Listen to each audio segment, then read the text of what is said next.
Hello and welcome once again to another episode of Written Wednesday. Close OBS in case it shows up in the recording. So, I hope everyone is having a lovely night. We are joined tonight by the lovely, the incredulous Miss L. That's quite the keyboard. Oh yes, I already read that one. So, we're getting right into the thick of things tonight. I must confess I am behind the schedule I have laid out for myself.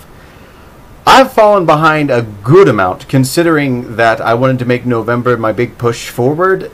Well,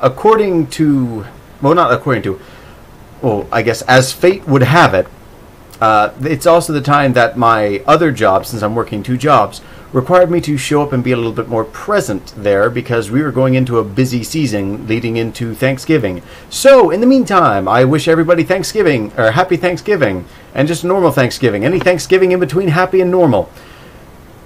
And, while I calm myself back down here, I haven't even had any caffeine today.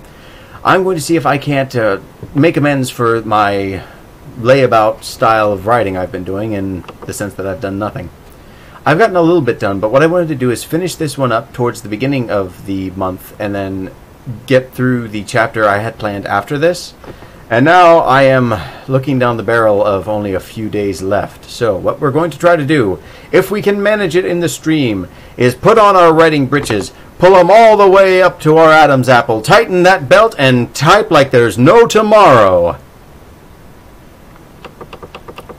And then remember to breathe, because that was quite the paragraph I just rambled through.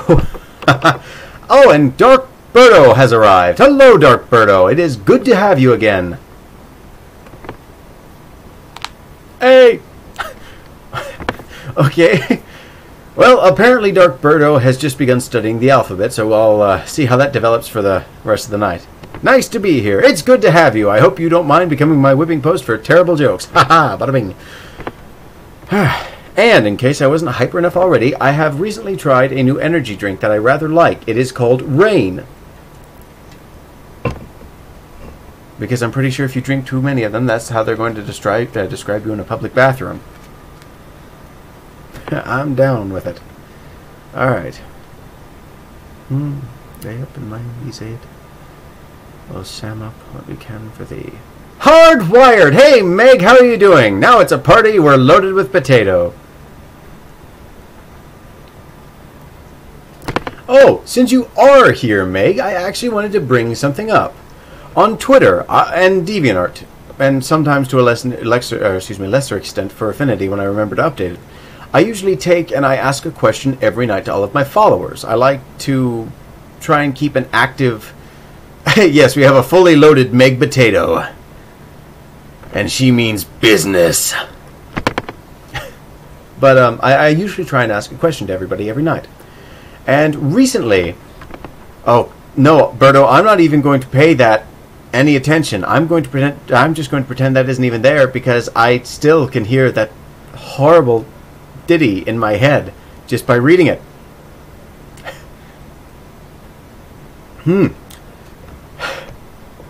So every night I ask a question, and recently I asked the question of, is there any drink or beverage or food or something or ritual that you feel helps you with your creative pursuits?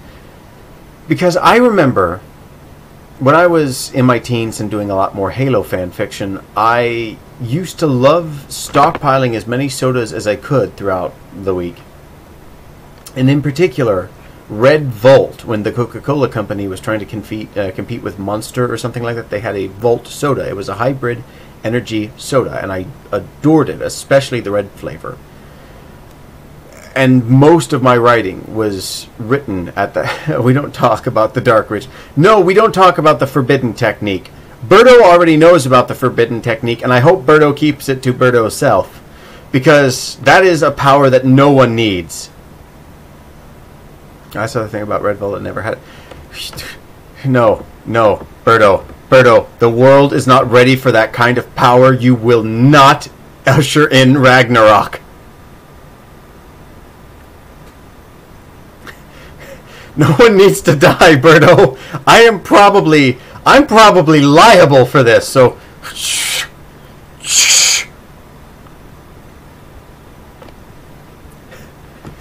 But Red Volt was my big thing. I attributed my success a lot of the time to having that soda and having my fuel there. I needed my special formula. I needed my secret ingredient to want to get through it. And I think that's...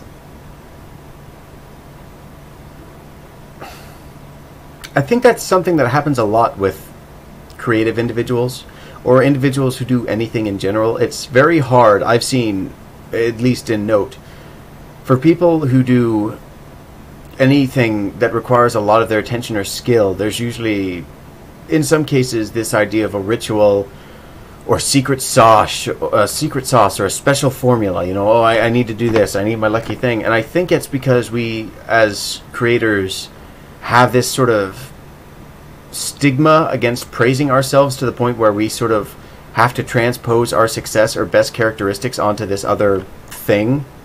And when they canceled the Red Volt soda, I kind of felt like it kind of hit me very hard. I felt like, okay, well, my secret ingredient's gone. I'm not going to be able to write again. This isn't going to be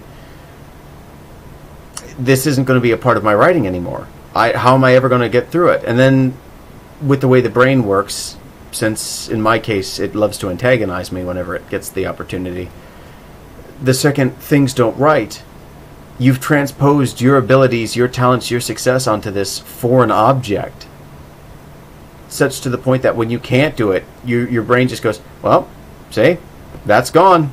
You're not going to be able to write without it. And you sort of actively set yourself up to fail after that, because you think you're going to. It becomes the crutch. It becomes this excuse, this go-to thing, that now that it's gone, or if you don't have it, or if you don't do this right, your ability and talent has gone. So, for the beginning of this episode, I want everyone to take the opportunity to praise themselves for themselves and for what they've achieved in their life. Even if it's incredibly minor, even if it's just the fact you made your bed this morning. You did something. And it was you. You didn't need a secret sauce. You didn't need a special ingredient. You didn't need anything on top of that. It was you. The power was in you the entire time. And I think if creators, just even a little bit, just at the smallest bit, looked in themselves and said, to some iota, it was okay to compliment themselves. It was okay to have a good, high opinion of themselves. It was okay to attribute some of their own success to them and not trying to be humble. I think we'd be able to find just how deep and how far we can go with our talents. Because those talents are there. We're the ones sharpening them. It's a lump of steel, a dull blade that we're given at birth, and that we decide what to do with from that point on. And it's you who are the grindstone, you who are the forge master. You don't need the secret ingredient. And I want everyone to remember that, because I believe in you. And I think you're great people, and I look forward to seeing what you create in the world. Yes, I saw Cesra enter the chat.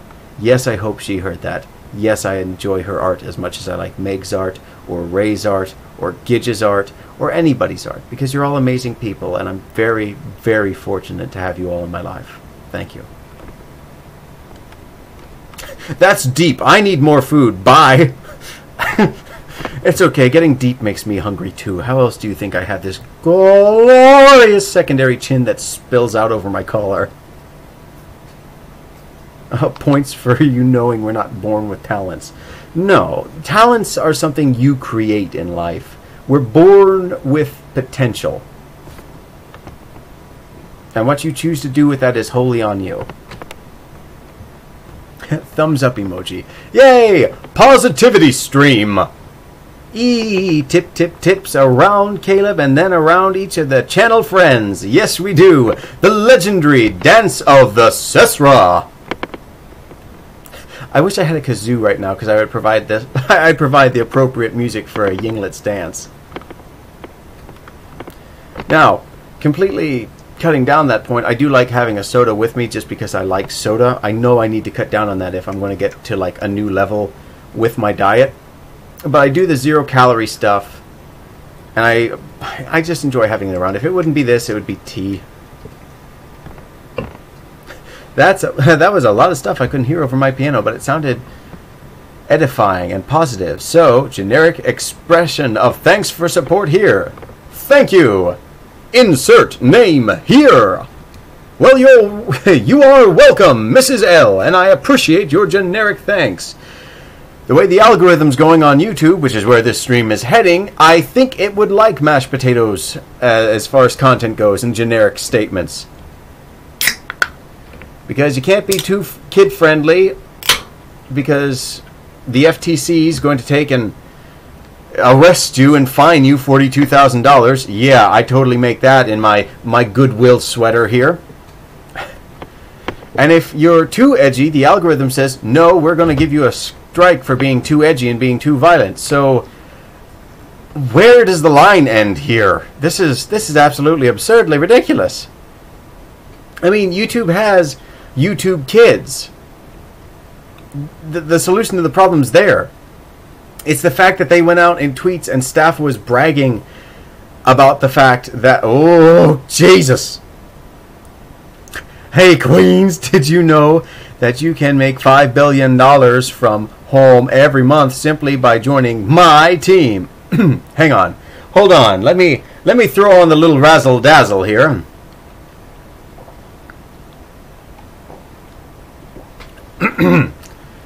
Bring the old larynx to right. Excuse me. Life. Is this generic enough? Hey, Queens, did you know... Oh, it's already going away. Someone call the Illuminati. Scroll up. There we go. Is this generic enough? Hey, Queens, did you know that you can make $5 billion from home every month by simply joining my team and selling this amazing product? All you have to do is add lots of people. In before banned, lol. No, you're fine. Oh, yeah. Did you guys hear about what happened with the Markiplier stream where he tried to vote where to go with the people and they posted in chat and the YouTube algorithm's just like, they're posting a lot of emojis that we just introduced. Better ban them. They must all be bots.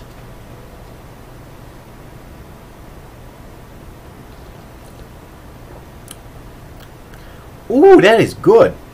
Yeah, I recently just discovered Rain, and my sister got me the flavor, and this is a little bit tart, a little bit sweet. Markiplier bans were an inside job. The plot thickens. It was Darkiplier all along. It was a move to consolidate Markiplier's power by creating a crisis for him to solve.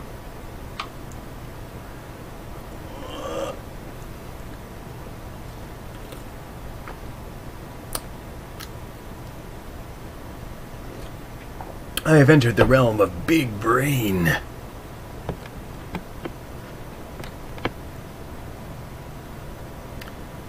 Alright,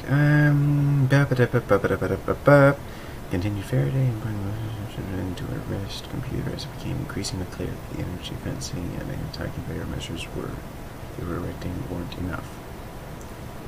Okay. I help and mine these id. We'll sum up what we can for the.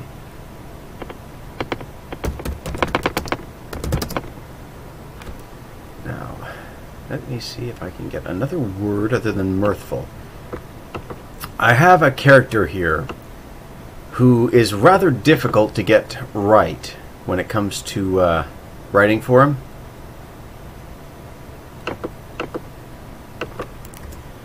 Because I have a particular quirk in my writing in which I like to write out an accent.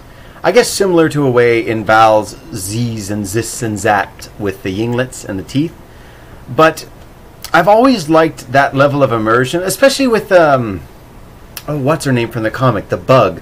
I really like her. But that was something I initially complimented Val on when I first viewed his comic.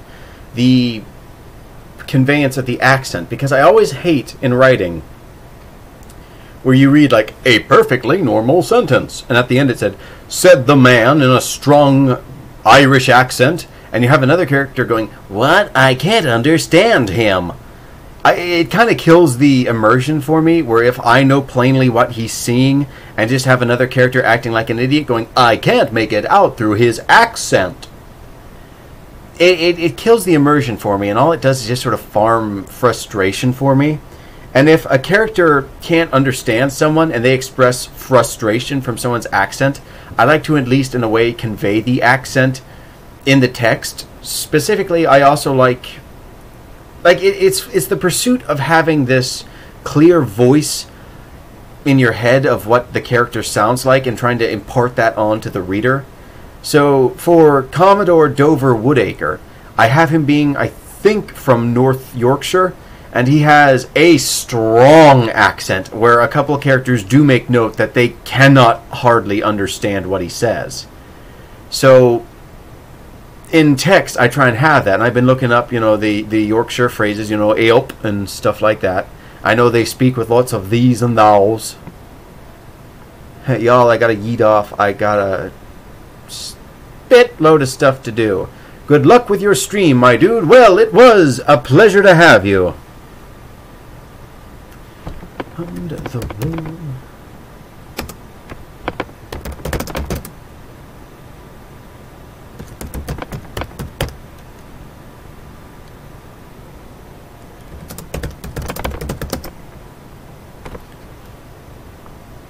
Arker. No, it's acre. There you go.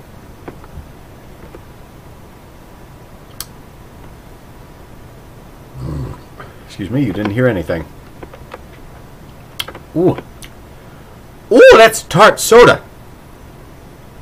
So how is everyone this fine turkey eve?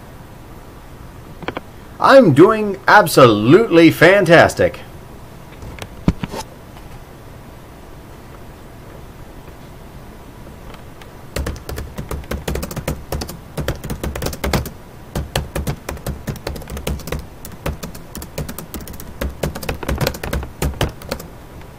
LMAO soda.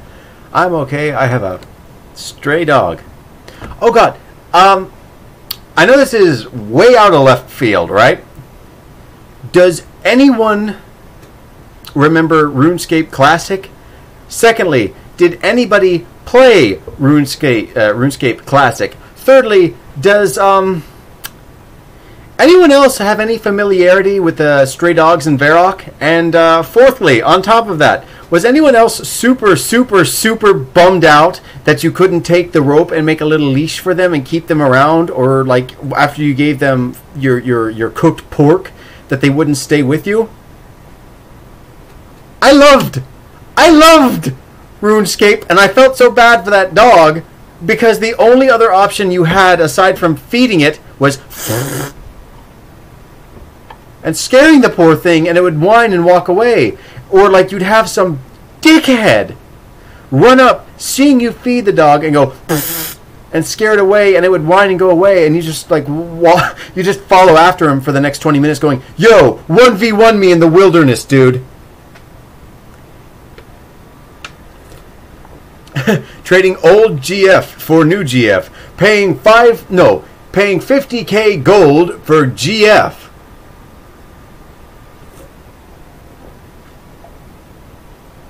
Oh, fair enough. There are stray dogs in one of the main towns that you first start off at. And you could feed them, and their little tail would wag, and they'd have all these terrible fleas jumping off of them, but they'd stay by your side, and they'd follow you around the town, and it was wonderful. But, like, you couldn't tie a leash to them. You couldn't put a collar on them. You couldn't clean them up. That was it. Either feed them or scare them away. And it made me sad. I got bored and discovered WoW, and then SWOTOR, and then LOTOR. Ooh. Thank you, Windows. I'm glad to have you as a part of this stream. It wouldn't be complete without you. Bye!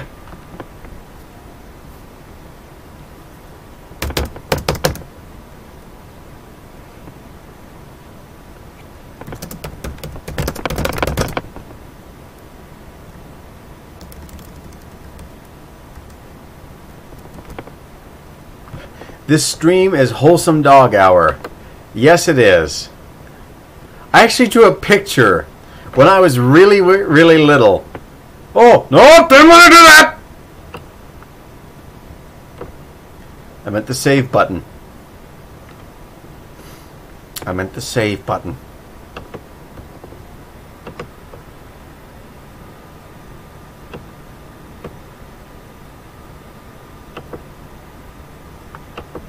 Okay. Didn't happen. Didn't happen.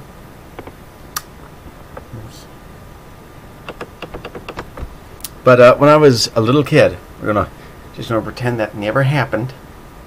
When I was a little kid, I had actually taken and sat down and drew out my character, Vardok 202, and in his glorious steel armor, handing a pork chop to one of the little dogs.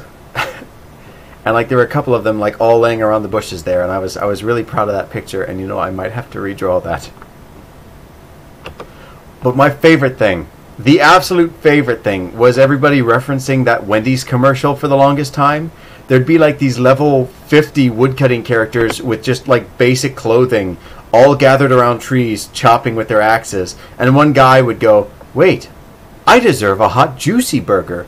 And then everybody in the forest who was chopping down trees would just shout out with that yellow text above their head, "Hot juicy burger!" Except for like the text would overlap, so you'd have instances of like, hot juice, word salad. It was like dandelions taking over the screen, whereas like 13 levels of text overlapping, just screaming hot juicy burger, and it was some Gucci stuff.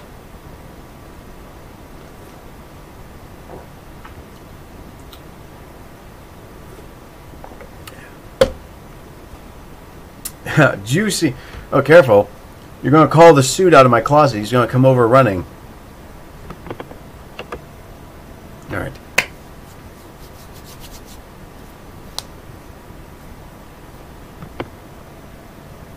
Burbker? Oh, no. Oh, kids, what is that weird collection of gibberish you put together for your one chat name?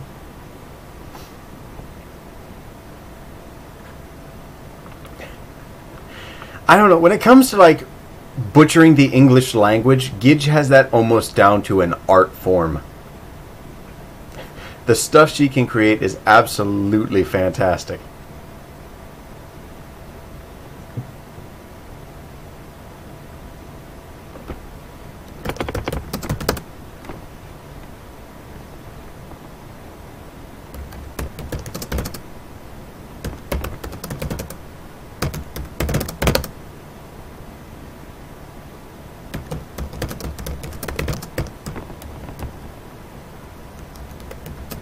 Gidge is literally art. Yes, she is. Just art incarnate.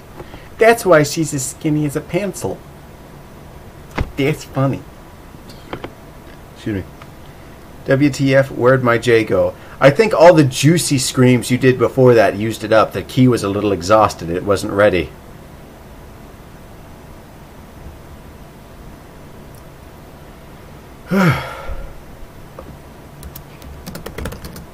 Oh, yes. Here's the goofy thing Gidge typed up that is like one of the hardest things to say I have ever seen in my entire life. It has no meaning, but it almost sounds like it's supposed to. I'm not sure, but Spabascoon,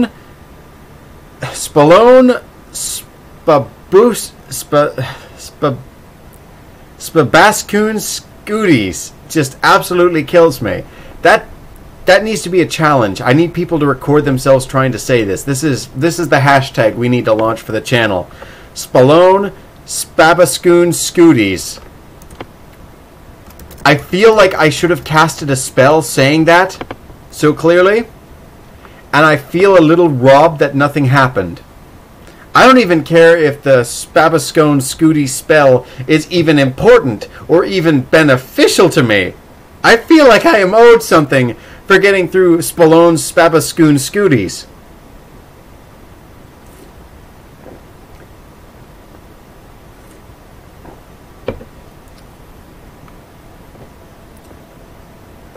In fact, I also feel like we need to have Cesra, the resident Yinglet, attempt to pronounce this.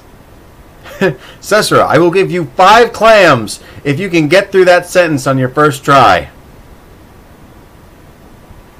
That's not really even much of a sentence. It's 3 words.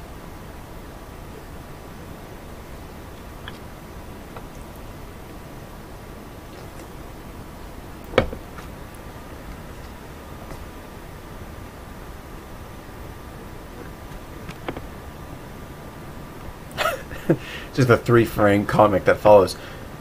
Spalone, boom! Yinglet explodes. Yingsplosion. It was just too goofy of a sentence. Okay. I hope that pops into your head one day at work. Like you're just having your usual long day. It's an uneventful afternoon. You're thinking about getting home. And then the next thing that pops into your head as you hear people talking is Spalone, Spabascoon, Scooties. And it just completely cracks you up. That's a little nugget of joy in a day I hope that you get to experience.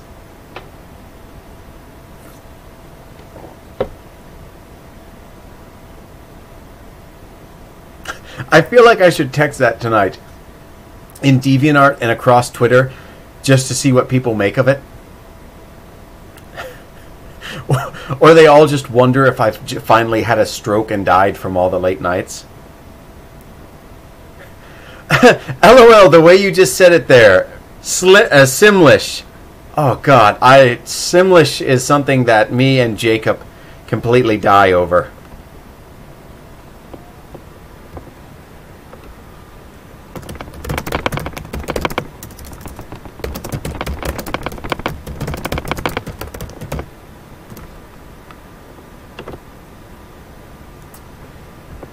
Alright, even as plumes of dirt and clouds of smoke, explosions.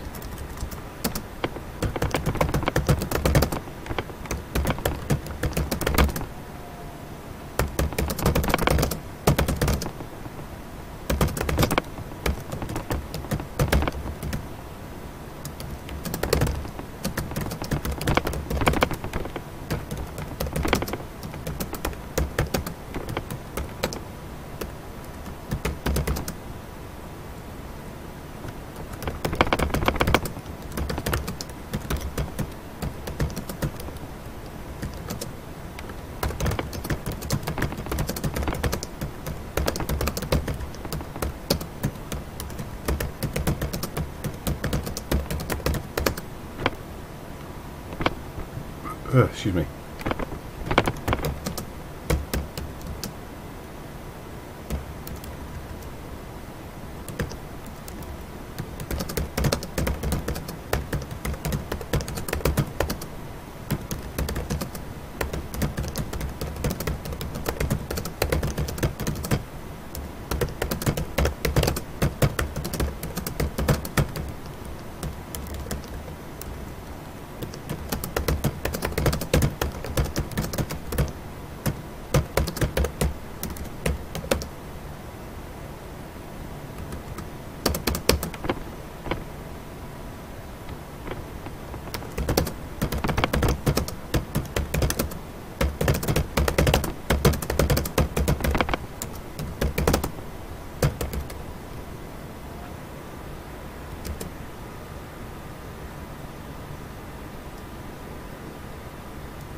Oh, whoopsies. That was supposed to be a comma.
Upload. Oh! Do you mind if I play that? It will probably be heard in stream. Is that okay with you, Cesara?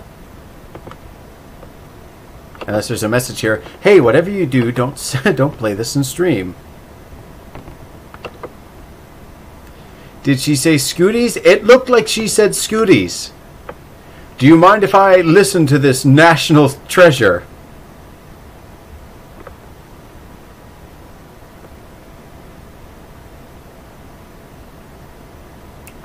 And now we wait for the reply. Because I know there's a desync between me right now and then the chat. Do so, yes, yes, okay. Spalone, Spabascoon, Scooties.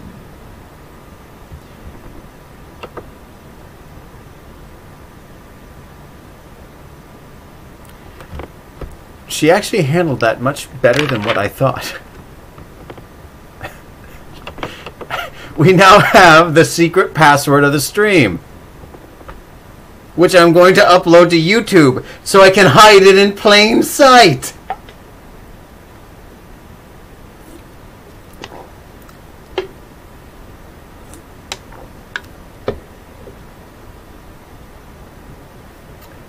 That is the voice that fits those words. Yes, we have invented native Yinglet.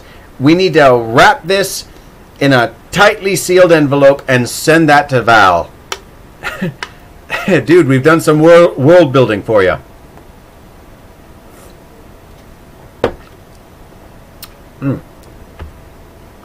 Dear Lord, that is tart.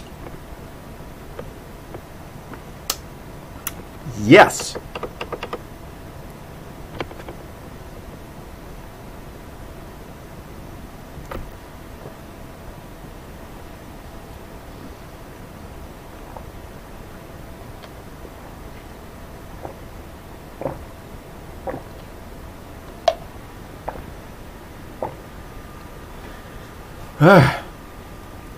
Oh, by the way, Jonah.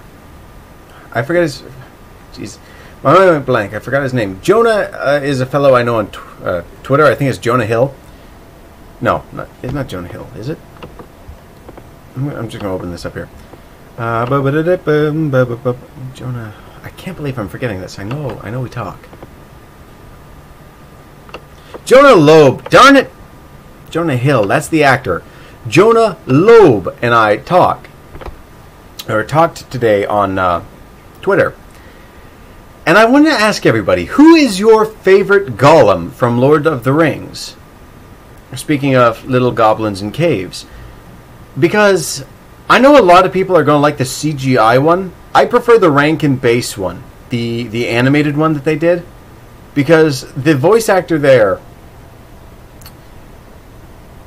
the CGI one had like this manic energy to him, whereas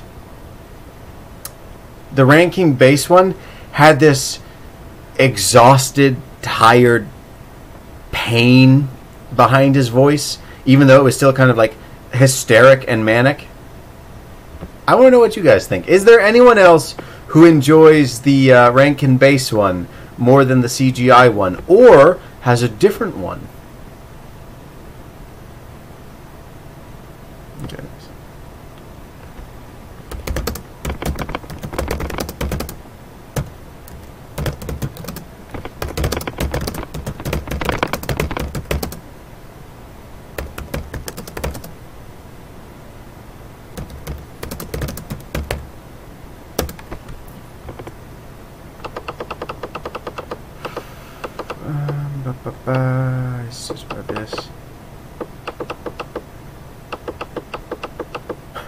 Cesra giggles. Now there is a sound that is to be blessed.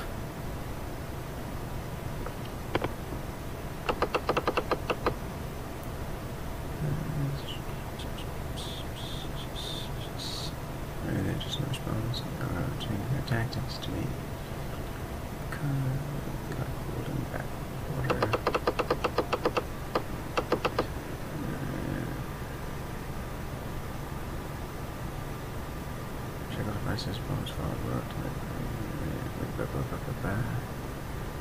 volume of energy balls over time.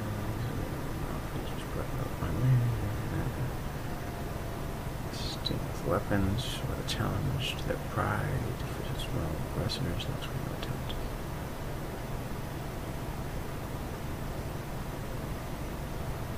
Okay.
Backwards. What? No, Cesra, now you're just showing off. Is backwards. Yes, yes. Haha. This what happened when Yinglets get control of the audio edit tools. Ehehehe. I am terrified now.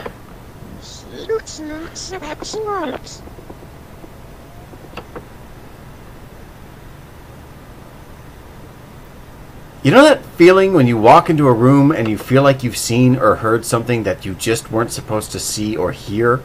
I feel like I'm now on a government watch list, or that the literal occult is going to show up outside of my window at the dead of night and carry me off somewhere for some sort of weird Aztec ritual. Thank you for that. I'm going to go lay down now.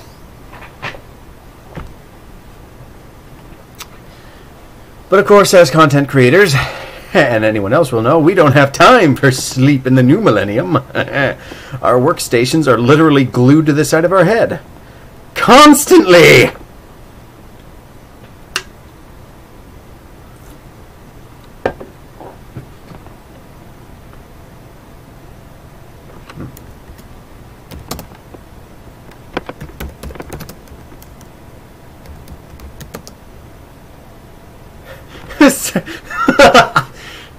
Cesra is my sleep paralysis demon.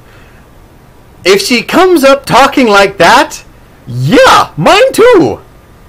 That could just literally mean, hello, I made you a nice souffle, in like weird Yinglet sleep demon. I'm still terrified. That is... Whew. That was something else. Thank you for that. No, she's going to send me a new one where she removes every second vowel over a space, and it's just created some wholly new word. Okay. Let's see here. You are terrified of the Adobe Audition. I'm terrified of most editing programs, as you can tell by the level of quality on my YouTube channel. Shotcut kills my computer every single time I try and open it, so I have to wait for it to stop dying, reopen it, or reboot my computer before I can do any editing. You are terrified of the Adobe Audition. Ugh. Audacity still gives me a bit of a hard time.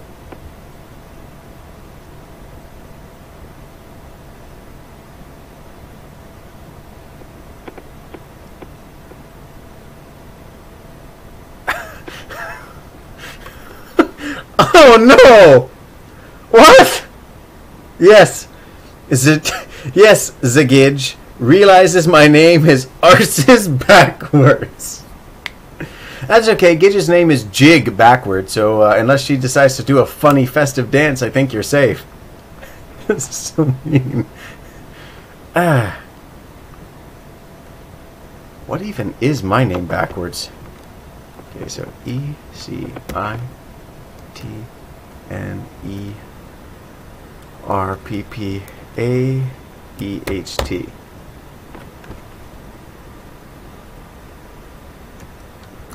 It's not supposed to be a V, that's supposed to be a C. C. C. Okay, so let's see. Ekit ner pae het.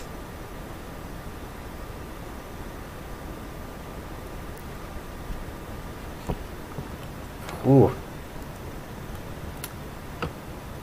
I'm pretty sure I'm going to have a stroke by the end of the night.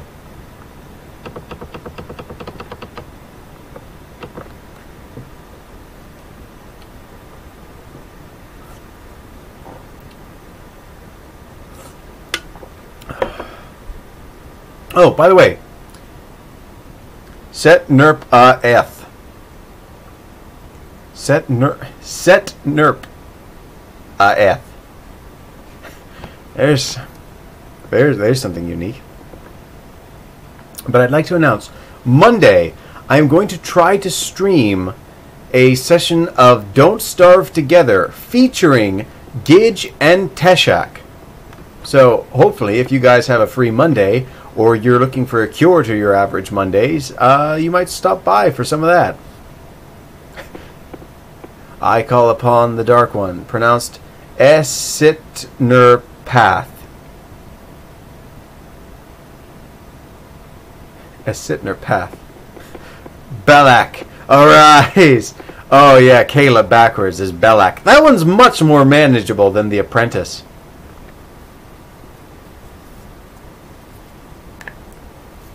Actually, I think it would have to be 522. No. What's 5 and... Evif ut esit path. We're doing some Lovecraft stuff tonight. I am very uncomfortable with the stability of the mortal and material world right now. I feel like a vortex is going to open up somewhere in here at any given moment. And if the crazy, like Cthulhian, non-Euclidean beasts of the Eldridge type do show up, I'm ready for them. And that's what you want to imagine me with sharp objects, right?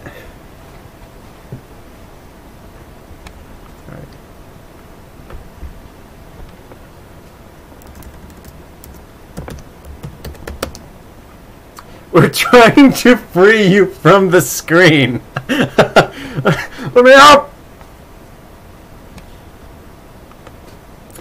You know, I'm hyped up on energy drink though, so I really don't think that releasing me would be the wisest of choice. And besides, if I recall correctly, Quill Dragon's main priority is still hashtag free Roku show. Even though he is perfectly free to lead his life however he pleases. You guys need to let me live.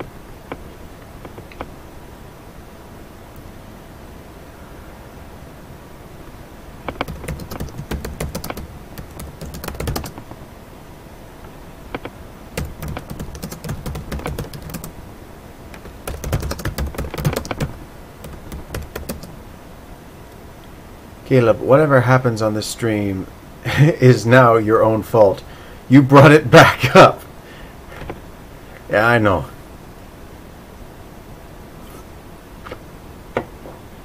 Snark.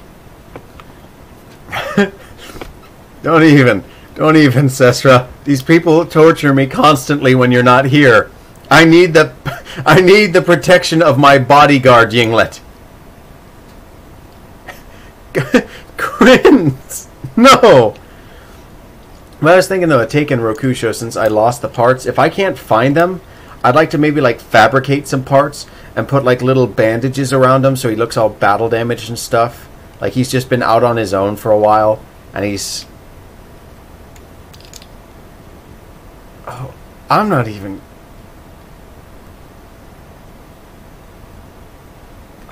going to try to translate that because that's hurting my brain. But I was thinking about trying to make him look all cool and battle damaged, like he's been surviving out in the world for a while. My unique Roku show. Darn, I summoned a plushie. I meant to say jig, not jib.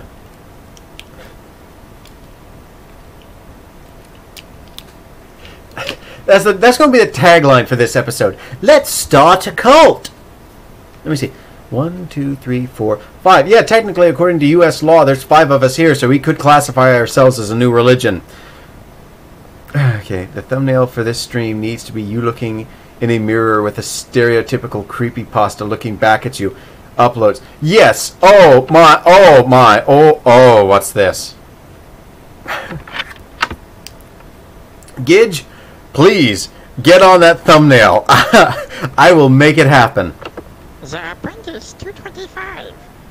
Ja, wie noch nicht Zehnerphasen. I feel like I've just received a death threat from Lovecraft himself.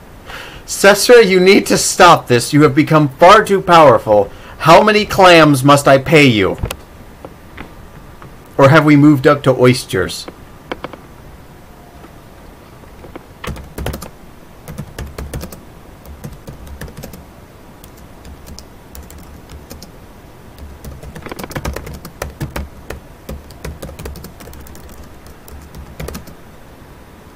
A Cthulhu ear kiss.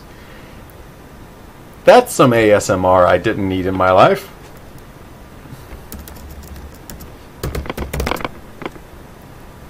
Excuse me. Let's move on. Lines with? No, lined with.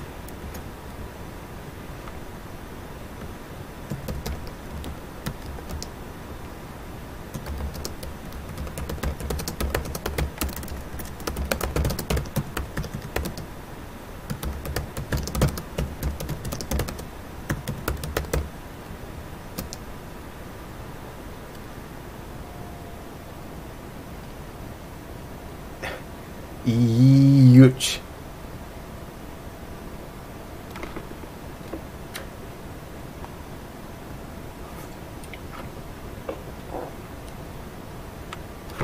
All right, what is this?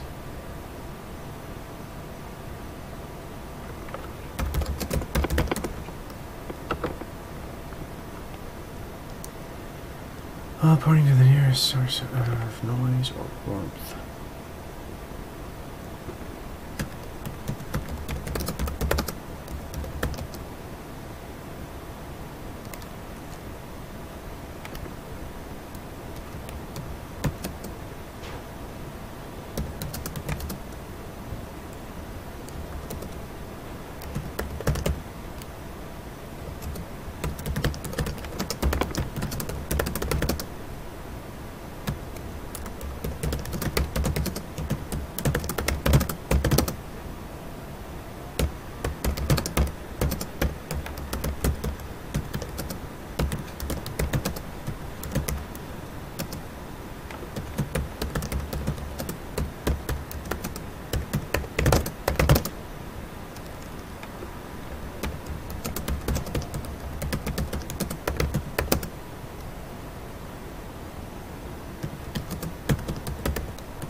Yeah.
Oh, so okay.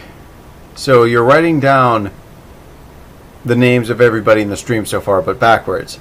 I like Jigeth, by the way, because it sounds like a dancing Geth from Mass Effect, and I approve of that mental imagery. At least until the internet gets a hold of it. Alright.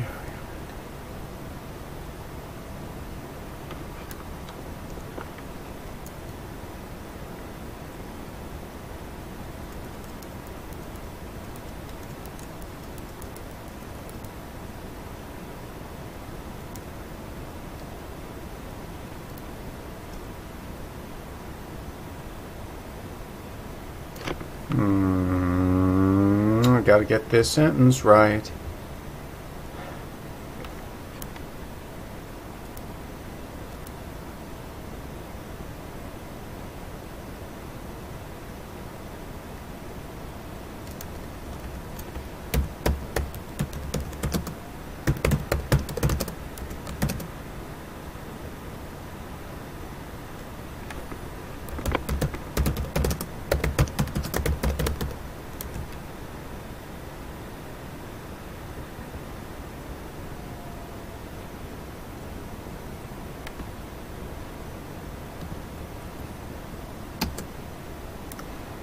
I don't know, do you guys feel like that's too blatant or stupid of a sentence?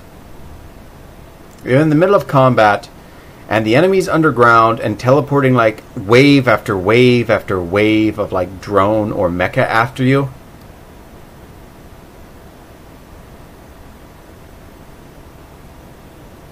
Okay, Hardwire just did a somersault into potatoes. I don't know. I don't want to have a character like stating the obvious too much, if that wouldn't be something that was said.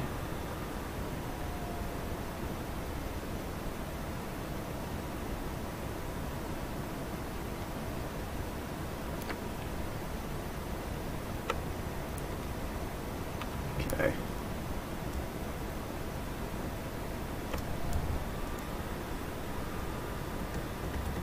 It's some country guy. Here, we gotta close the gate. Yeah.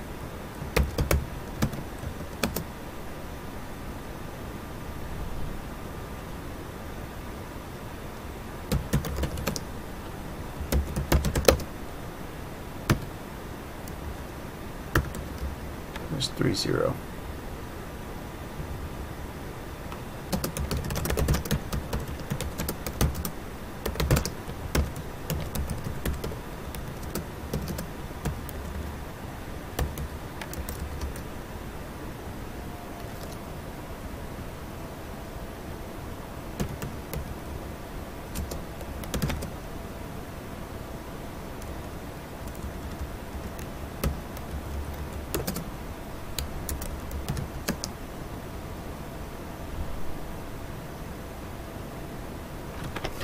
See, Caleb needs to change the target audience.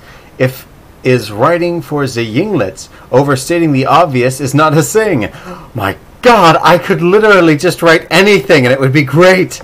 Bestseller, here I come.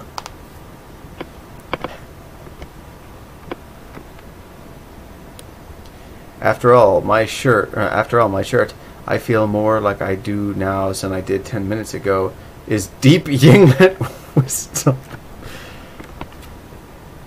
Oh, okie doke. I'm the Shakespeare of Yinglet land. There we go.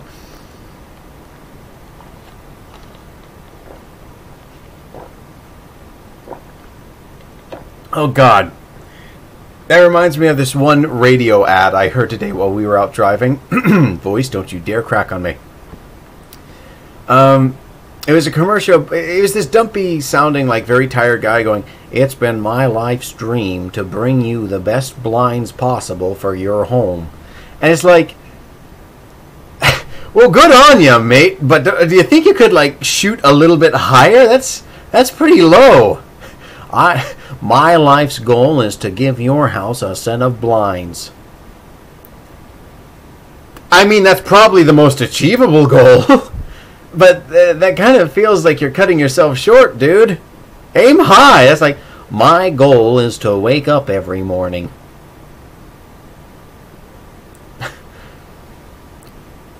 You did it!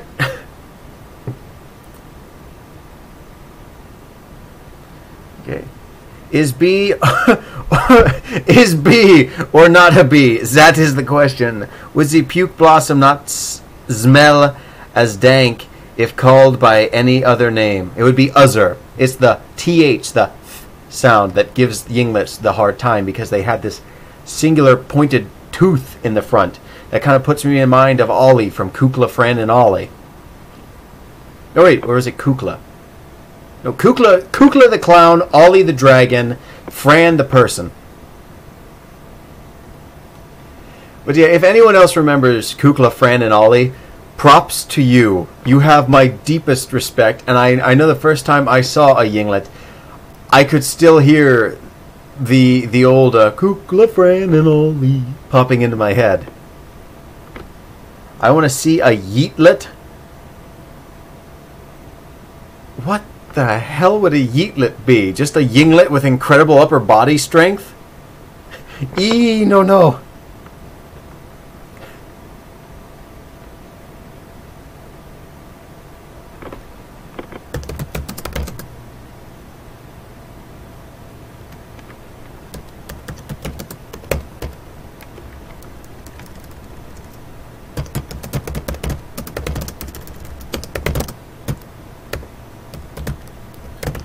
The yeetlet. The first yinglet to fly. Oh, God almighty. Oh.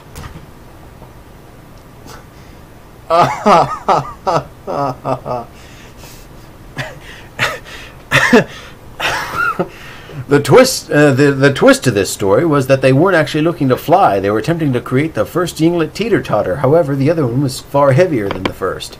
Just bing, whah! Off he goes.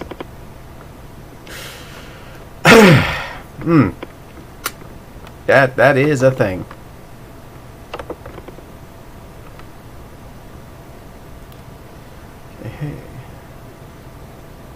Here's Droop.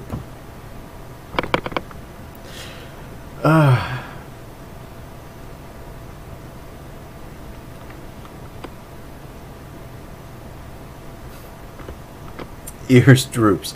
I don't want Cesra to be the yeetlet. Don't worry, you are far too precious. I literally have a big chair here for any visiting yinglets that decide to come by and want to sit over here.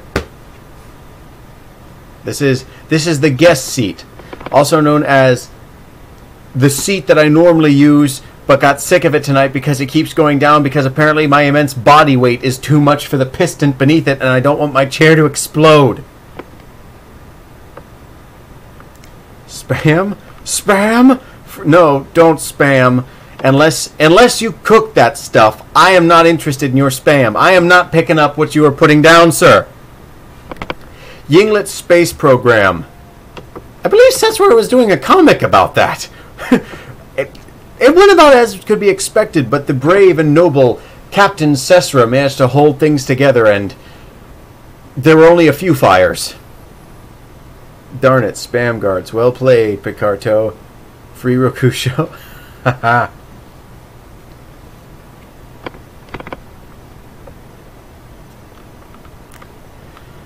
Alright.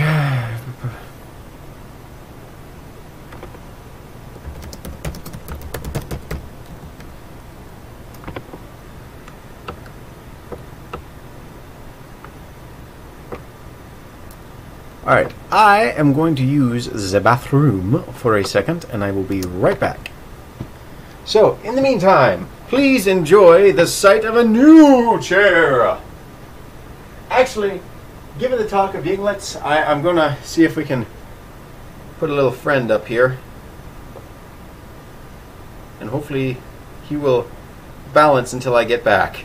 Just enjoy that face. It's a spitting image of me.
And hello there, stream. How are we doing?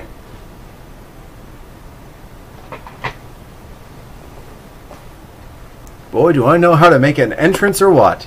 And by that I mean opening a door. There we go. Perfect.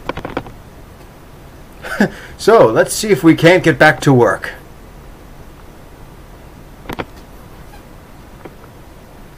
Alright.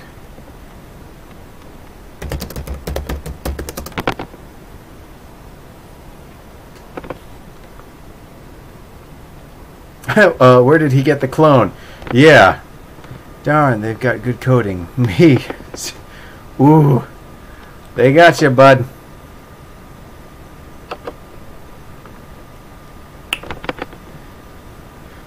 Excuse me.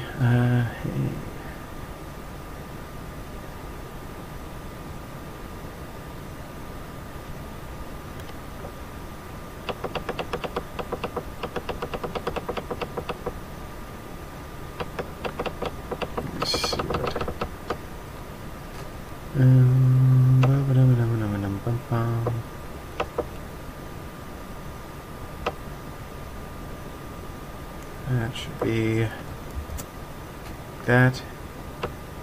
That should be like that. That's fine, and that's fine. Okay, so.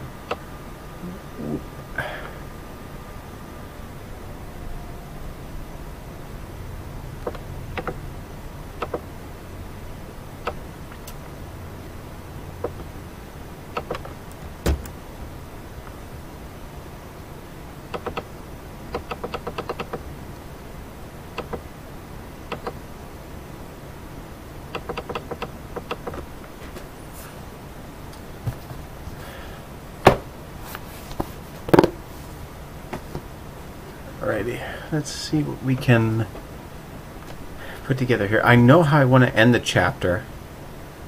It's getting to the end of the chapter that's the hard part. Let me see how many pages. I'm probably well over my mark, but I haven't got to this point yet, and I need to get to it. 1, 2, 3, 4, 5, 6, 7, 8, yeah, hang on, 9, almost, 10, getting there, 11, 12, 13, yep, 14, oh, we're a page over, 15, 16, oh, 17, oh, goodness gracious, you hate to see it happen. But I am the writer of the book, and I've already had a couple long chapters. I tried to keep them into a uniform, like 13 pages per, but I know not to keep it at that to the whole thing. Okay, so I kind of want a public opinion. I do not really get along with my in-laws, but this year we have invited them for the turkey things. Should I hide my fursuit head? No way. No, let them know that you are a costume performer, and if they don't like it, they can get out. We'll introduce them to Sesra, and she can use her incredible backwards-speaking black magic to banish them to the Shadow Realm with Sento Kaiba and Maximilian Pegasus.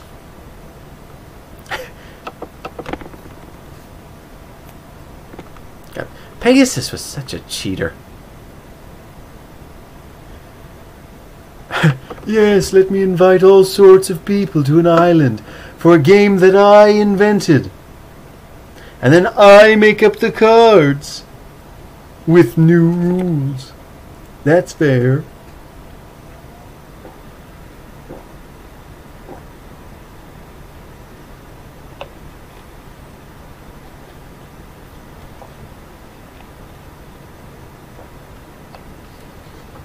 Leave it out. Forget her, because I recall how she acts towards you. And if she does damage it, sue her for damages. If she tries to intentionally damage or ruin the head, you Do you forget that Kaiba went back in time to beat Yami personally? No. I did not know that.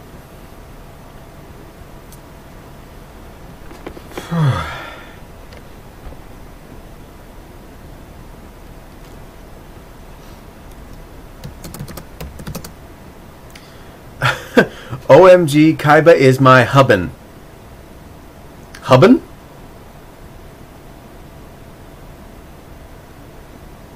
I feel like that should be a pet nickname if you were to marry a hobbit. Your hobbit hubbin. Kaiba is the best kind of eccentric. I'm not sure about hiding it like it's mine. I wouldn't hide my stuff thing. Just let it. Just let it. Like, they're in your home, they're visiting, they don't need to be going through your stuff for starters. And secondly, if she has something nasty to say to you about it, let her say it. Let her say it in front of everybody. Let her finally dine on her foot before the turkey dinner. Because again, you know, it's your house. You go to conventions, you make videos, you're a costume performer, you have a brand that you're celebrating, you have art that you produce under this mascot. You know, what more does she want? What more justification do you need?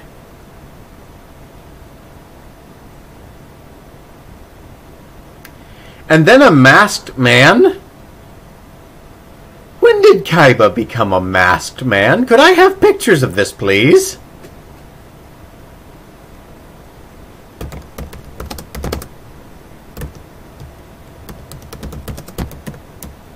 No.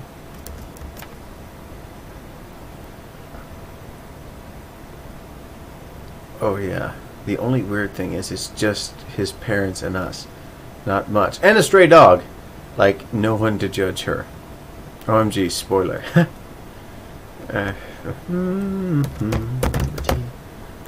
One.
Oh yeah, anytime.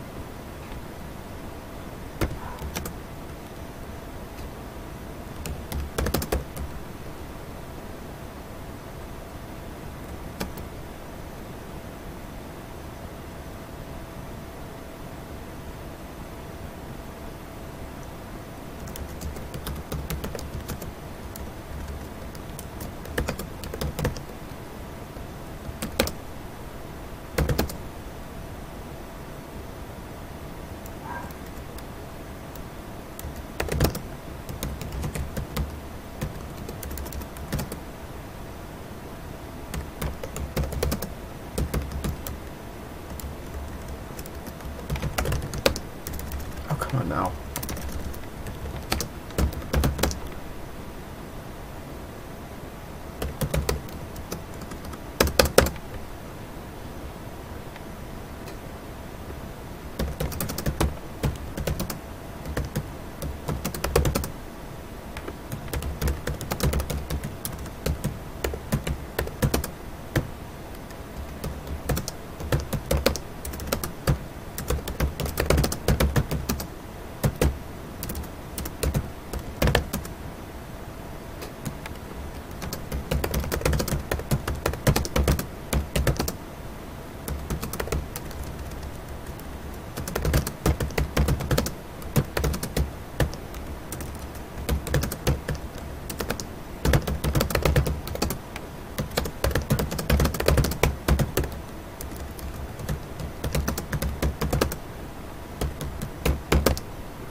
I'm serious about that picture of Kaiba, though. I want to see masked Kaiba. I didn't know that was a thing.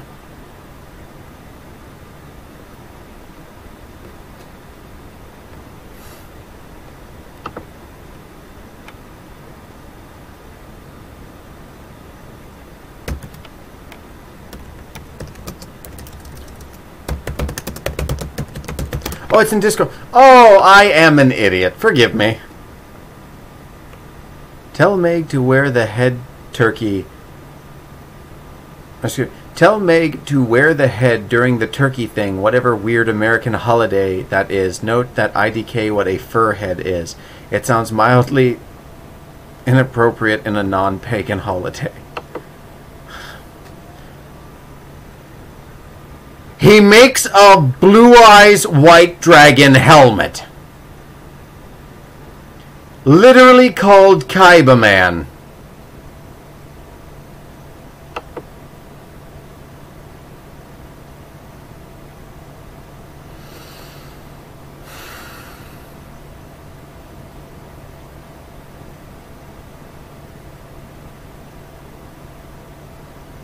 Caleb, he is not very bright.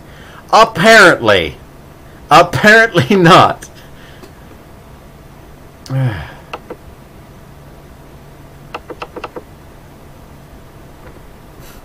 Kaiba Man.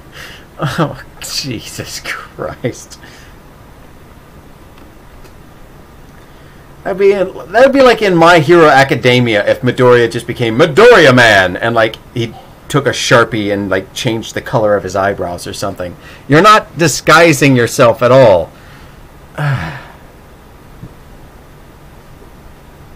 Though I will say this. The helmet does kind of put me in mind of the helmet of Ingenium. So, just throwing that out there.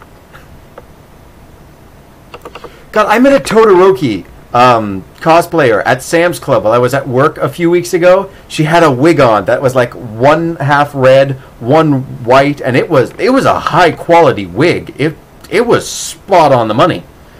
I couldn't tell if it was her real hair that she had just dyed or not. But as she was leaving, I had to get away with a little bit of a joke. I told her that I enjoyed talking to her and to come back anytime because I am here. And, you know, the All Might pose had to be maintained. Otherwise, you know, the joke just wouldn't have worked. But she enjoyed it. And then I met her again a second time. She wasn't cosplaying.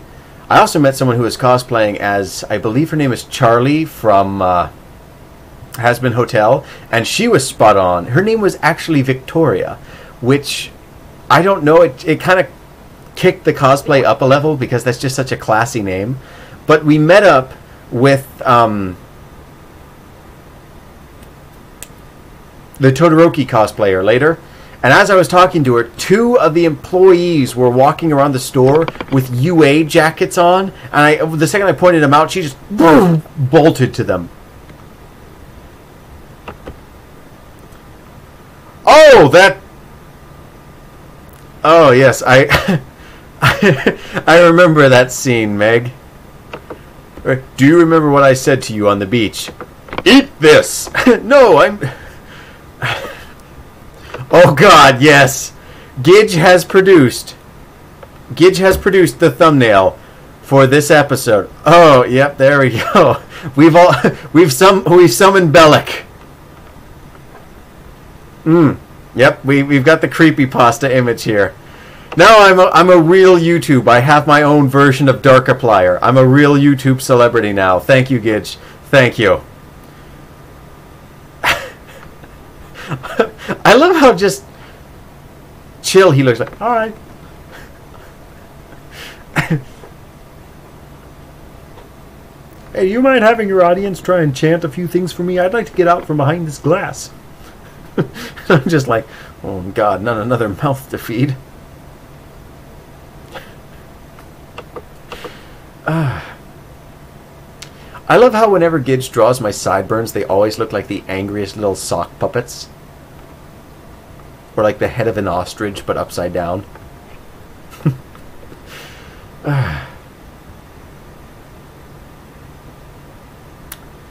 Yeah, that is slightly distressing. That's gonna be great, though. I have to split now, but it's been great. Yes, it's been great having you here, and I thank you very much for joining me, Gidge. See you.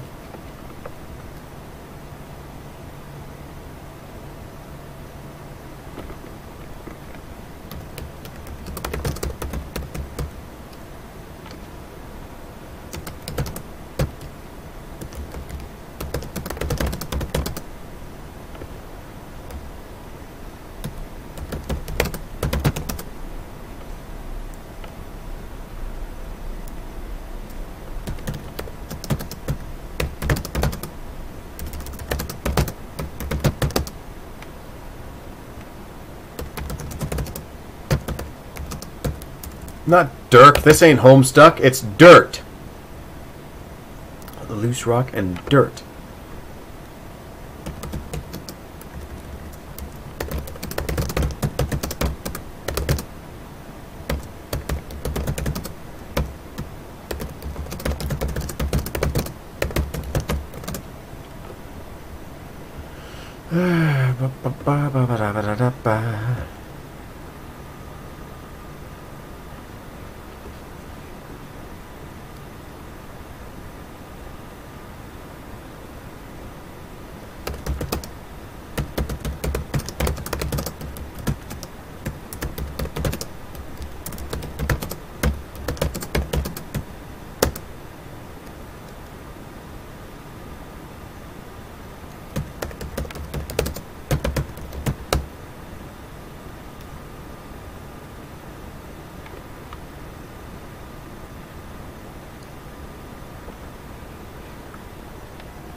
Big brain. Got it.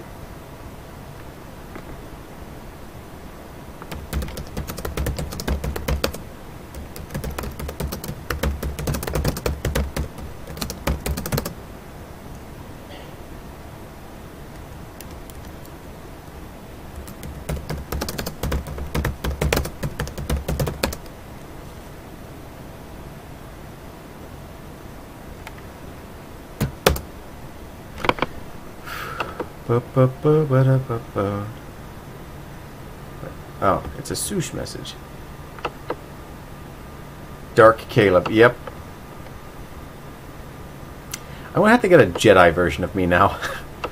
Alright, to Google Images and to look up shades of yellow, because I have a specific one in mind. I actually had to think thematically what I wanted for the humans of my Infinity Quest setting, because I didn't want them to seem too far behind everybody else. I don't know what it is, but something about like aliens, and I guess the first Halo really captured this quintessentially human aesthetic, which is like, it's hard to explain, but I don't want the humans in my verse to seem just like big, clunky, heavy metal. What we don't get, we're just going to hit with a giant wall of thick steel and pistons and grunge. A little bit of energy shields and stuff like that, I feel, would kind of help them, help it fit with the setting and help them not feel too stupid. All right, shades of yellow. Let me see here.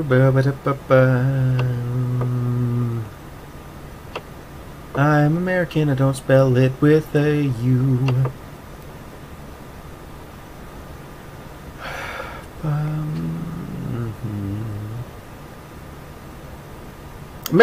No, not marigold. Canary, dandelion, butterscotch. Nobody's really gonna care if I get the color.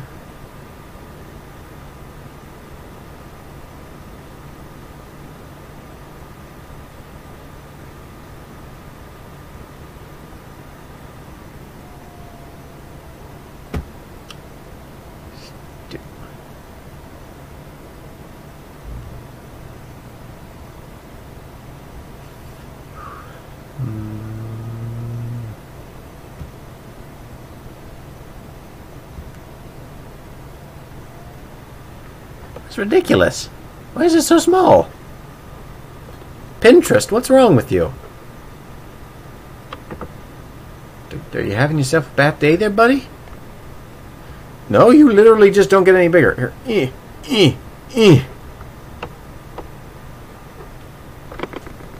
I'm gonna need a magnifying glass for that sucker. No, I'm gonna need a priest to depossess it from the artifacting and the JPEGs. Oh boy.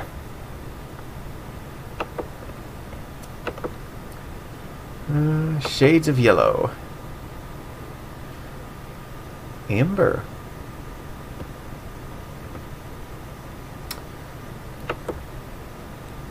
Let me see. Is amber gold a thing? Amber gold color.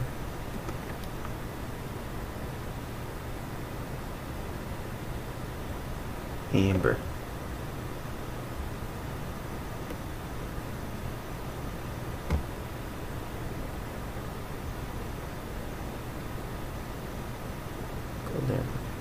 Okay, yeah. Okay.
Fair here. Indented. But yeah, another thing. As well as keeping notes, I keep reference images. I occasionally draw little bits and pieces of things next to me. That definitely helps to visualize when you're writing. I remember, Meg, you had been talking to me about a book you were doing, and I do hope you continue to pursue that book because I liked the idea of it. It sounded pretty cool, and I just enjoy your writings to want to begin with. So, whatever you can to create a space for your, I don't know how to say it, not your creative pursuits, but just a bubble of your ideas for what you're working on, be it with notes or images or something like that. The more you can sort of help scope your space and frame yourself in with what you're trying to work on and focus on, the better, I'd say.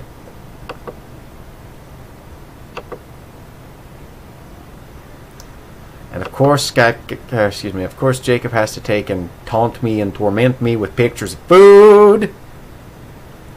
I know, but it's been months. I haven't written in almost a year, and just drawing is a pain. I don't have the juice. But yes, having material nearby helps. Well, I know after the stream, I would more than enjoy continuing one of our roleplay adventures, because, again, you're a pretty awesome writer. And I'm still in kind of a Star Trek-y mood if you are.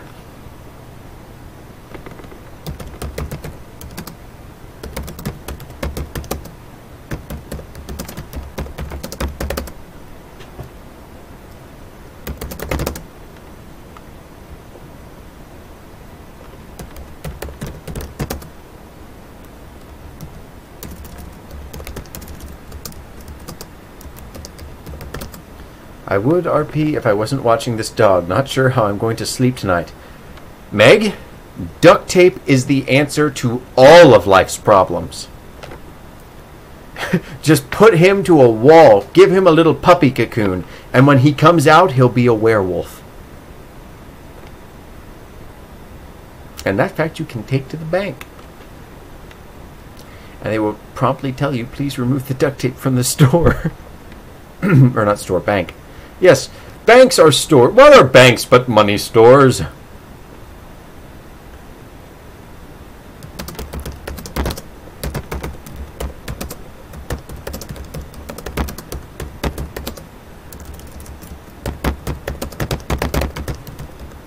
That would be an even bigger problem. No, because you would save a whole lot of money on pet grooming in the future. He'd just be bald. Actually, at that point, you could probably put him in like a little shirt and pants, and he'd be A-okay for the summer. God, you could name him Rufus. Make a callback to Kim Possible.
Would stream overhead. I think I'm projecting a little bit here.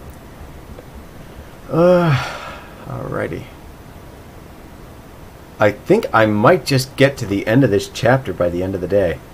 So thank you everybody for joining me. Let's build up some energy. I think all that backwards talking you guys was doing earlier actually was the spell to motivate me and invigorate me to press on through.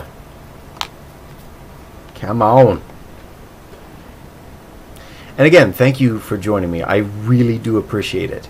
You, Meg, Cesra, Gidge, Quill, everybody. Anybody who shows up. I do appreciate it. And I do want to remind you that I do think the world of you and your creative pursuits. All your writing, all your drawing, all your not assaulting dogs with duct tape. All of it. I hope to see it reach new heights in the future because I enjoy following all of you guys.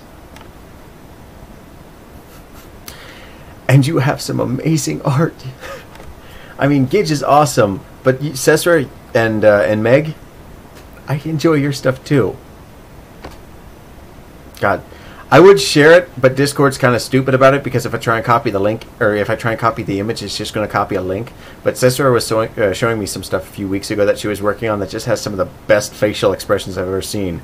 There was one I think she was doing for Halloween or something where it's just like Cicero having a complete meltdown after being spooked or something. And then there was this glorious kind of like smug face she was doing where she's just like, I know I'm amazing. You are free to bask. Like it's the kind of smugness that has someone predominantly and proudly saying, "Come down here and say that to my face." I'll be right back. I need to grab more rum and seasoned toast. Oh boy, we're having a toasty, festive stream. And by the way, for everybody in the U.S., again, happy Thanksgiving. I know this video is going to be on YouTube long after Thanksgiving, but, you know, have a happy day, happy Turkey Day, happy November Day, happy whenever day. Oh, no, Revenge of the... I cannot read it. I'm just going to assume that's Katie. Hello, Katie. I am assuming that you are Katie, and according to the principle of Schrodinger's cat, you are until I have been proved wrong. I'm quite full from that word salad there. Delicious. But lacking in fava beans.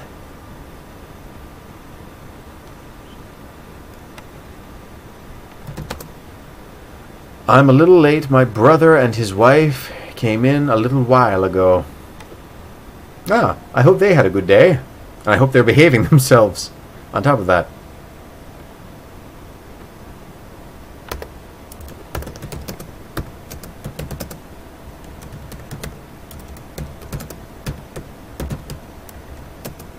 Squad? Oh no.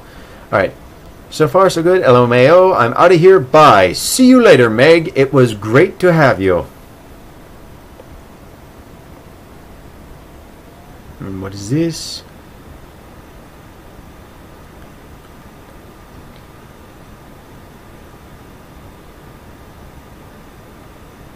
Okay, I get... Oh no. Sush has been imbued with anime rage. Cream liqueur sounds like souped up ice cream. Pass me a bit with some coffee. Oh. Oh, the cream liqueur sounds good right now, I must admit. Oh, ho ho ho ho ho ho.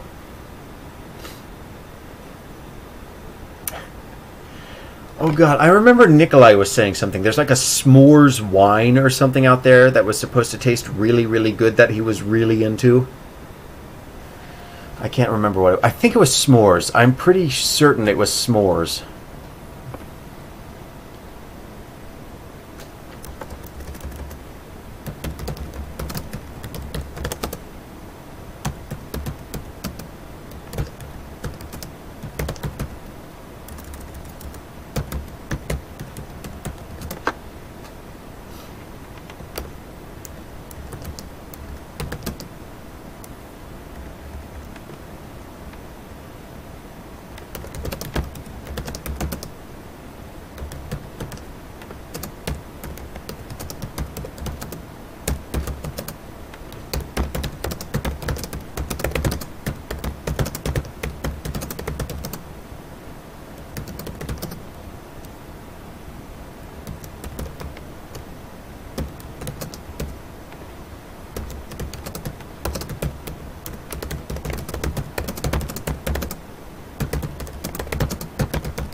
Now, there is something I wanted to change that I had written earlier, and I just about forgot that.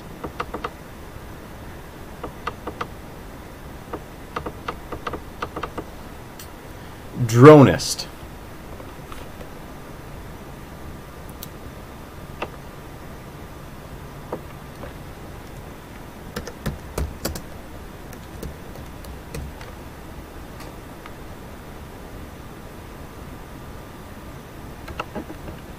Where's Sush? She is hiding in a pocket dimension from all the spells we were casting earlier. I don't know why the stream decided to devolve into a coven of people committing witchcraft, but they did. I guess it's because they knew my Zippo wasn't working. That is actually something that bugs me.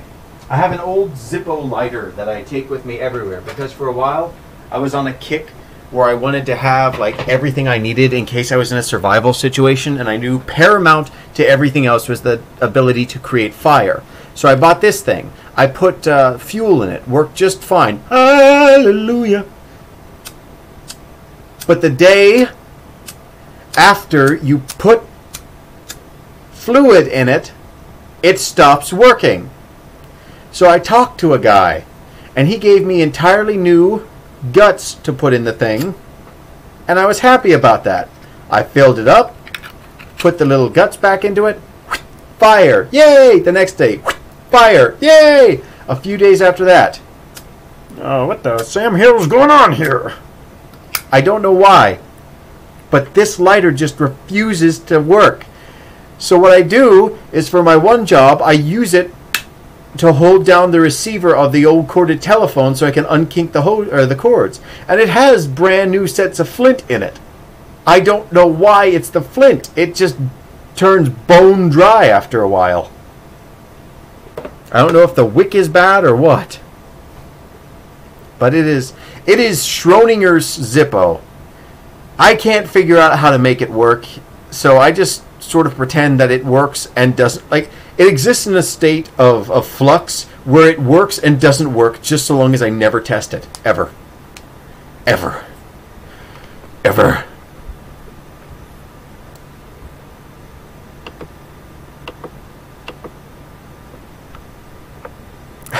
Yeah, let me know if you guys can figure out my Zippo.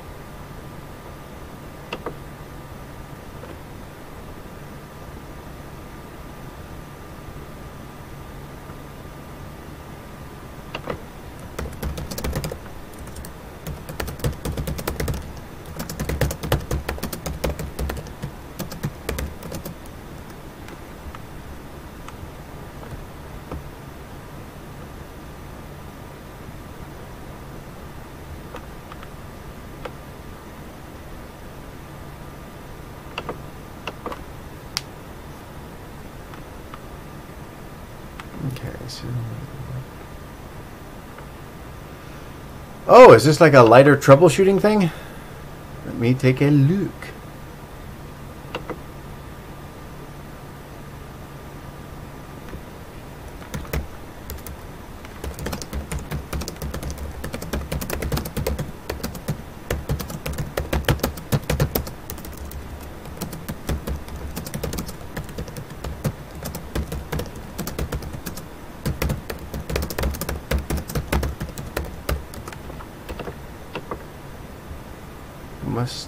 Must have a new wick, maybe.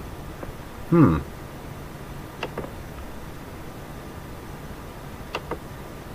come on. Oh, open up.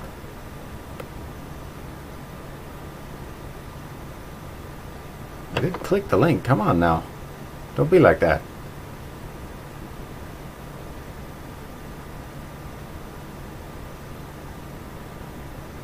Ah, there we go.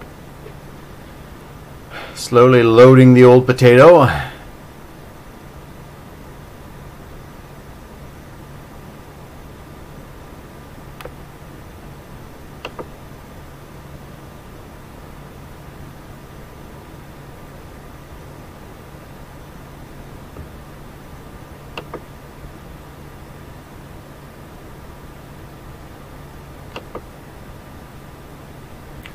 Oh, thank you. That's handy.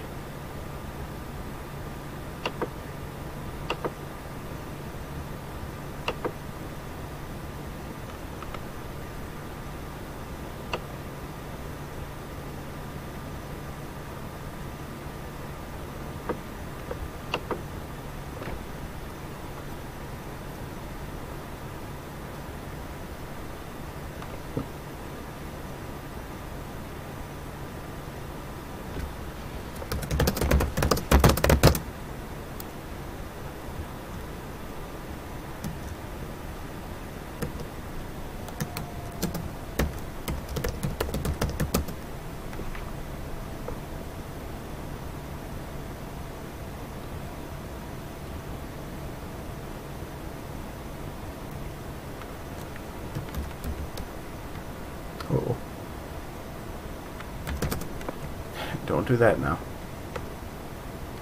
Let me try and save again without worry of it getting corrupted.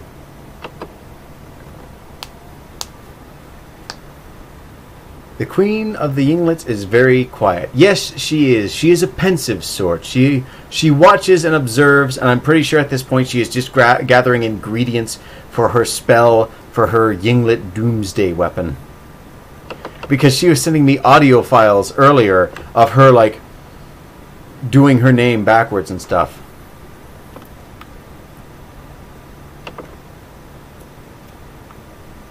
Hello, Sush. Glad you could join the chat. Wood.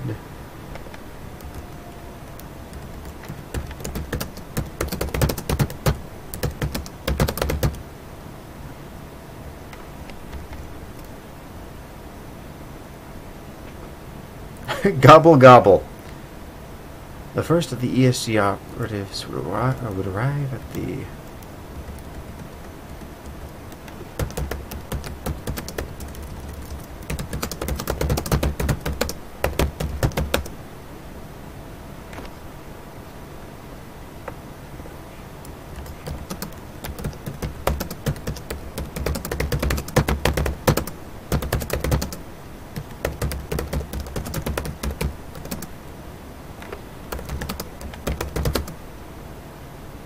I am not here on the matter of witchcraft.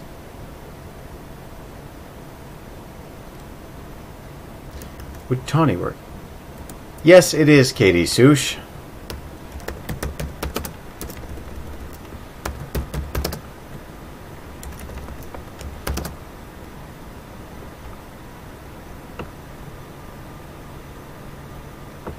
Looks over computer screen where she is working on technically things that Yinglet shouldn't be able to do, and lifts her eyebrows in a rather Spock-like way. Oh, hang on. I have the equipment to study the Yinglet. We've got the tricorder. Unfortunately, I don't have the double A's. I don't trust your judgment, Caleb. Well, what else is new?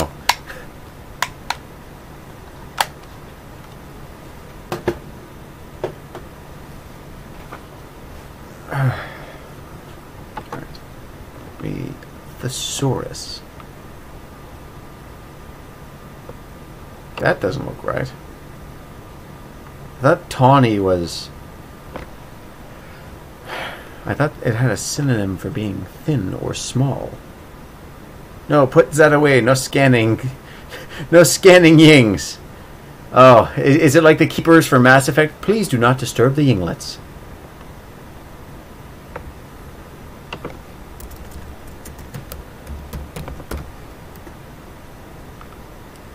Scrawny.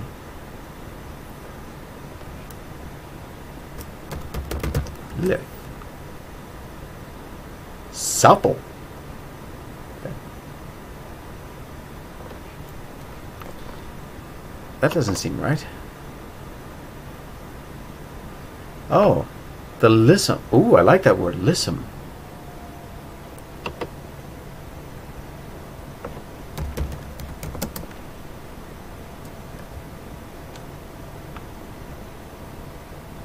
Probably lysum or something like that.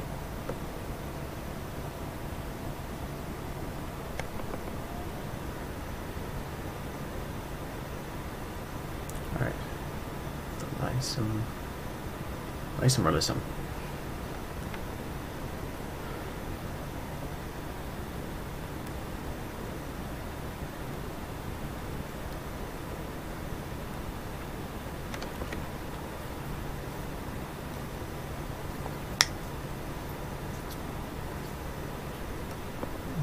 Already. Setting your sights.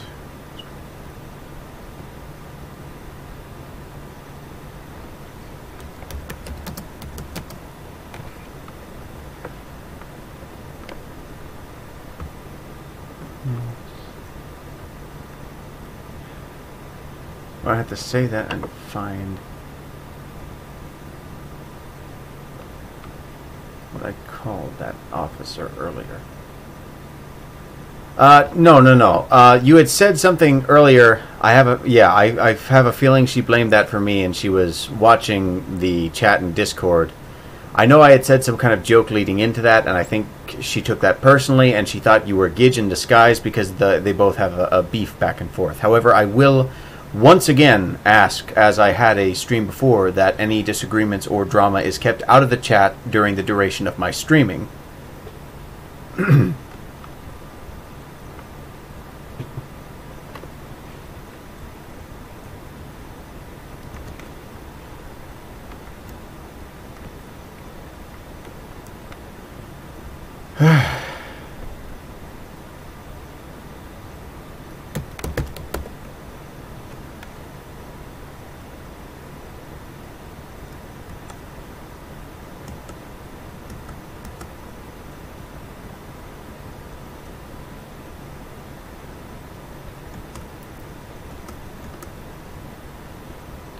Magenta. Oh, that seems like a stretch spell check.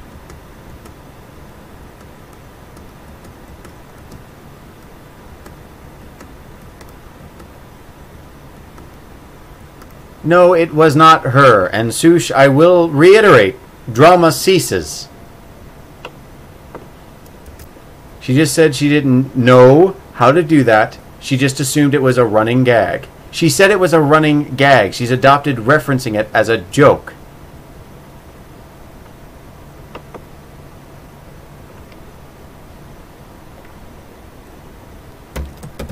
Oxide.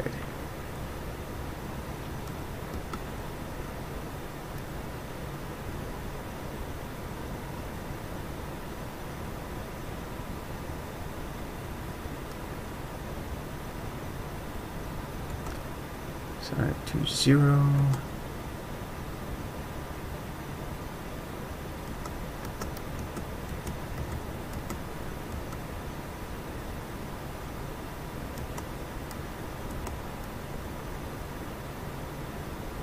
Where is the ESG?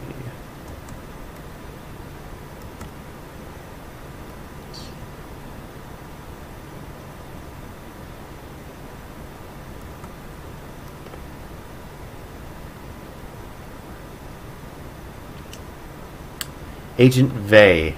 Okay. It's the fact your name's different, I think.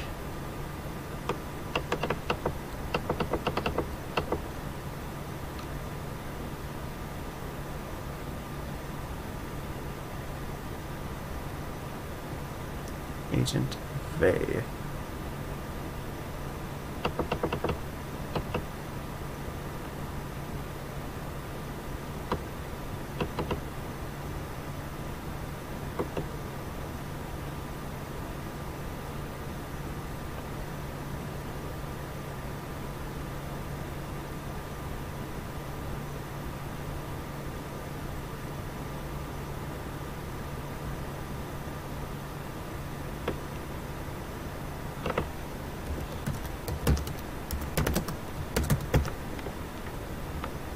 Let me just check real quick. Make sure I didn't say he's going somewhere else.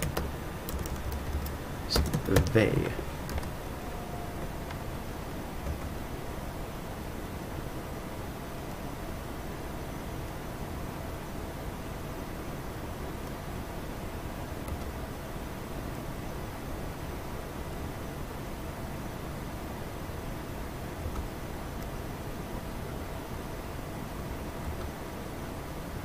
Alrighty.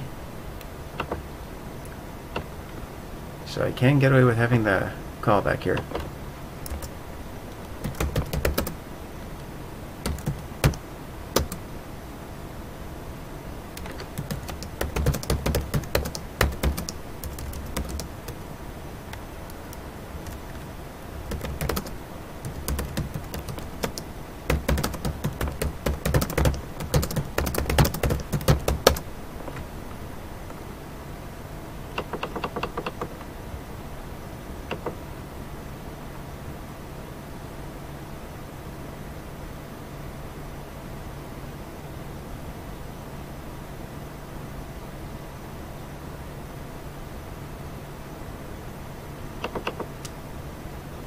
So, anyway, moving right along in the chat. Indeed. How is everyone doing tonight?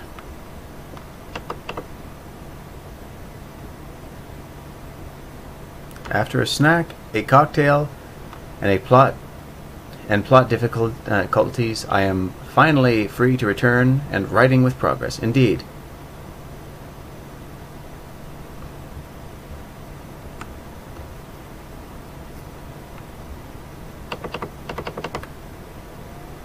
And welcome back, Quill. I am feeling like I do. Yes, yes.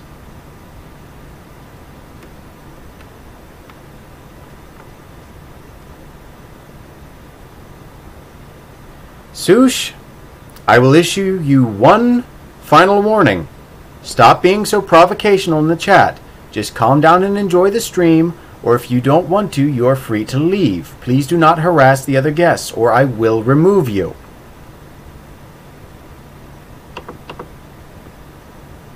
Let's just chalk it up to it was a misunderstanding and move on.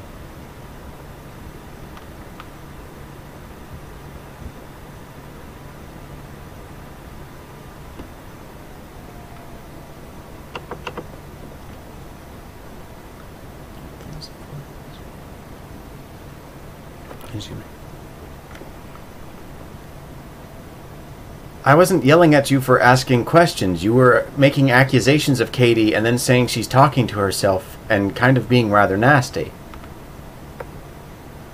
Just behave.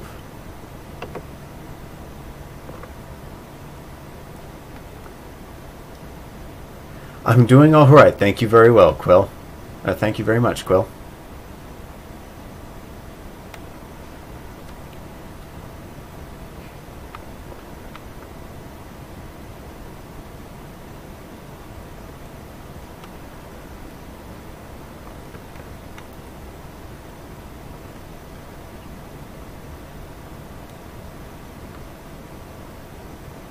The accusations that Katie was Gidge, the accusations that she was saying something nasty about you, or that I was stupid. Hang on, let me... You cannot be that stupid, or excuse me, that dumb. Why would Katie blame me? And then as she tried to explain, you stating that she was having a conversation with herself, or that she was saying things that were utter nonsense, or some thing like that. Silly Zealot. Hello, Tesh. No, wait, silly Zealot. Zealot, you would be from, or excuse me, Zealot, you would be from the Yinglet chat.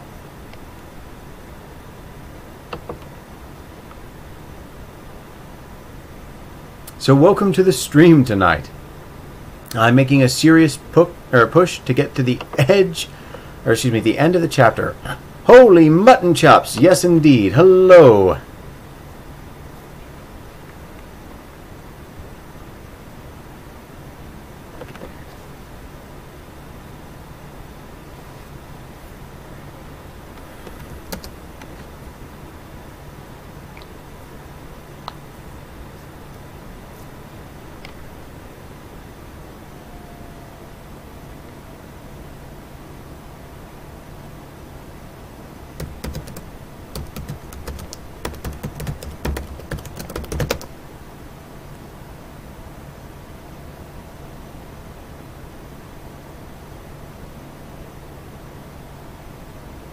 Oh, zealotry. Yes, no, I know I was pronouncing it wrong.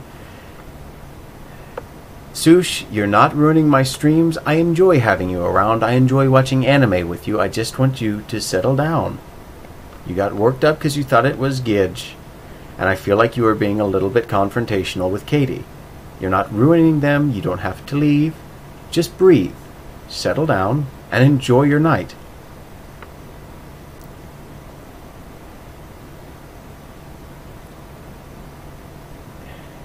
She was making a joke. She did not mean to upset or offend.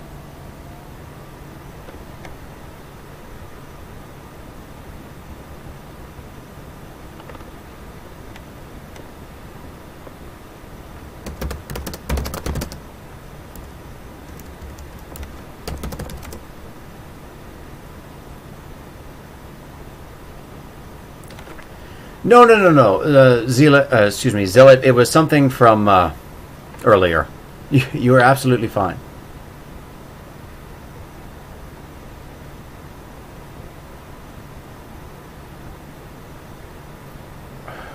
Well, I don't know what that's about.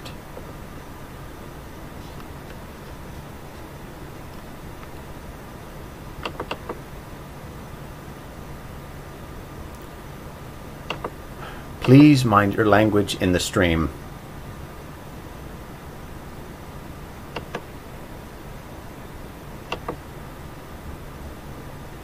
Ah, it seems Jacob would like to join. Let me see, can I copy the link, send that.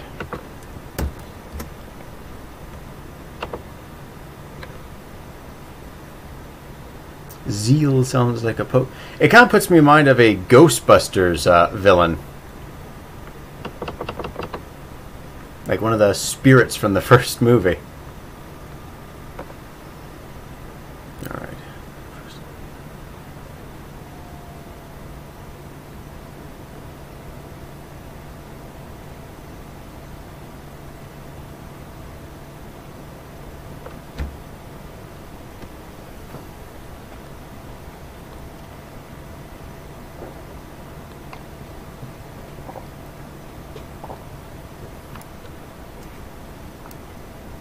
Oh yeah, they were working overtime. Is it just me, or can it be kind of fun playing with a lighter? Considering that you usually have a strong alcoholic drink next to you, that's concerning, my friend.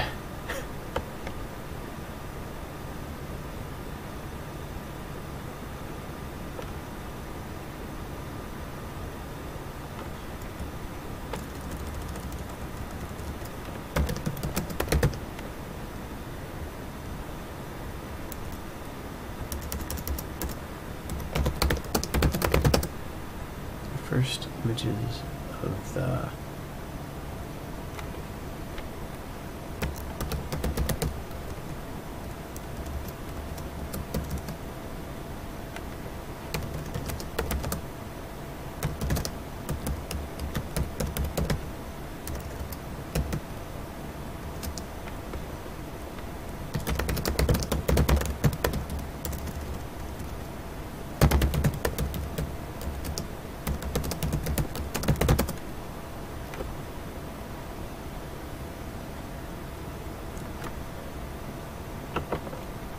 Ooh.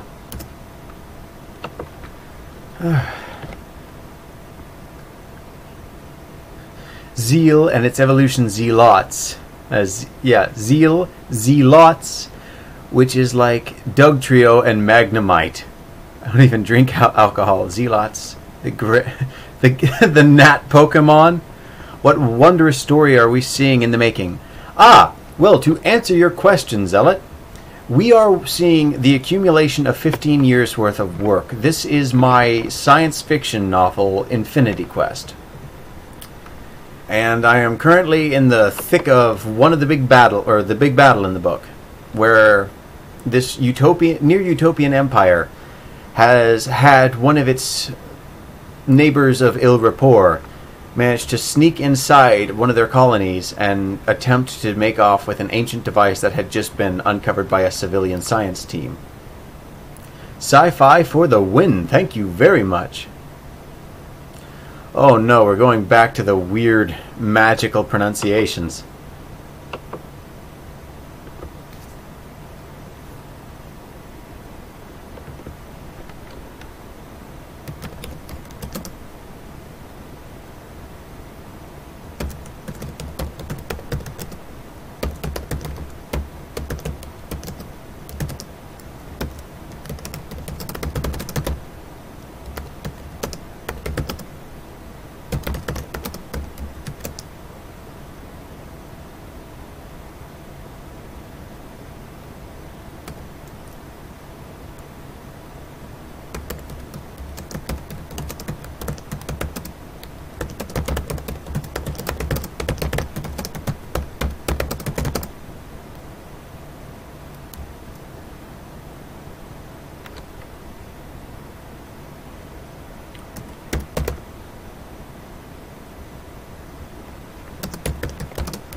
Just give me a stick and I'll lay down a sick beat.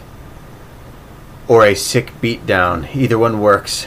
Here we go. Naud Teeb Kits? Yes. Naudib Kits. Oh boy.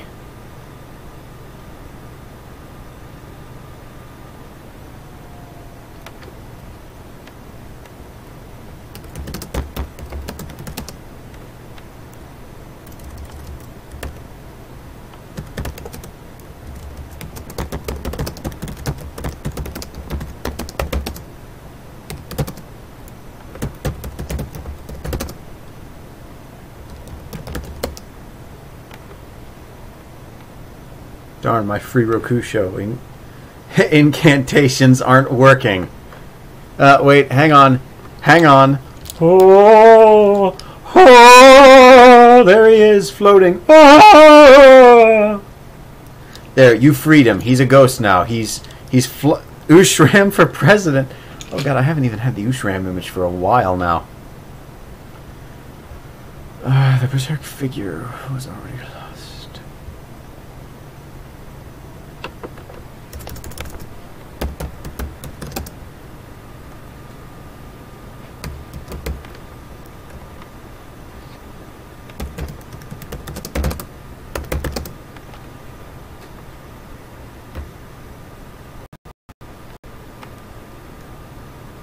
Vote Ushram.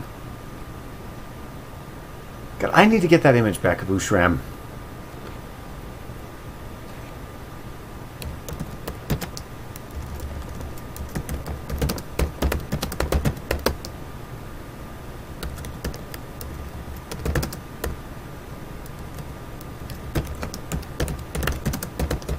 Wei Hu for vice president. Oh God, nobody in the chat knows who Wei Hu is. Katie, could you explain that a little bit while I continue to write? Floating Rokusho doesn't mean we've actualized hashtag free Rokusho. Oh, God, give me a break, Quill. Come on. It's Thanksgiving Eve. Where's your holiday spirit? Unless Rokusho is your holiday spirit, in which case, there he is.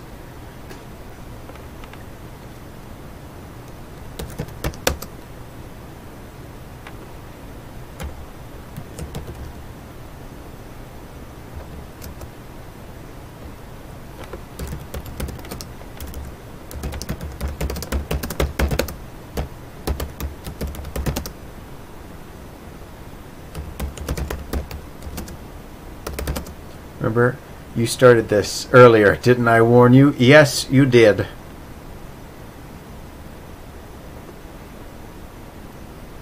It's ferocious momentum.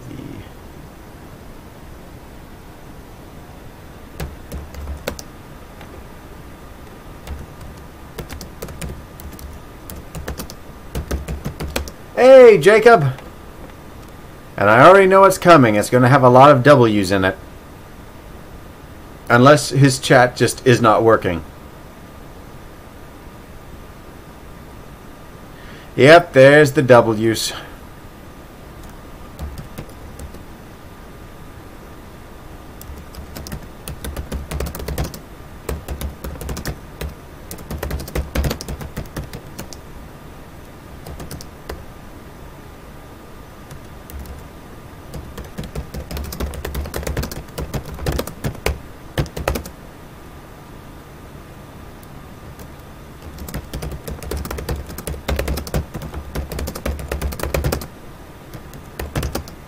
I have a question for the chat and for Caleb. Okay. I want to start a fire. Katie, no. I'm both falling into the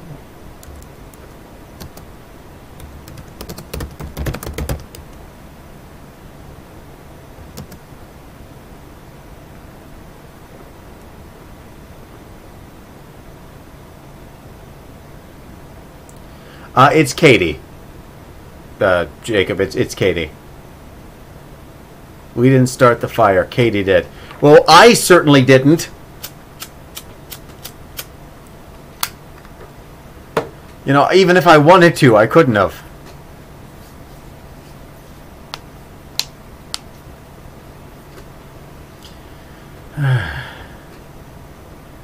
Yes, I did, says Katie. I forgot my own question. Oh boy, you're in the right place.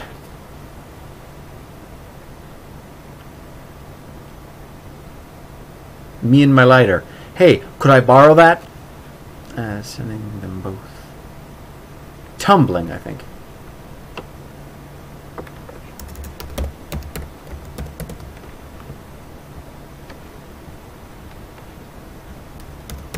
I have a new question.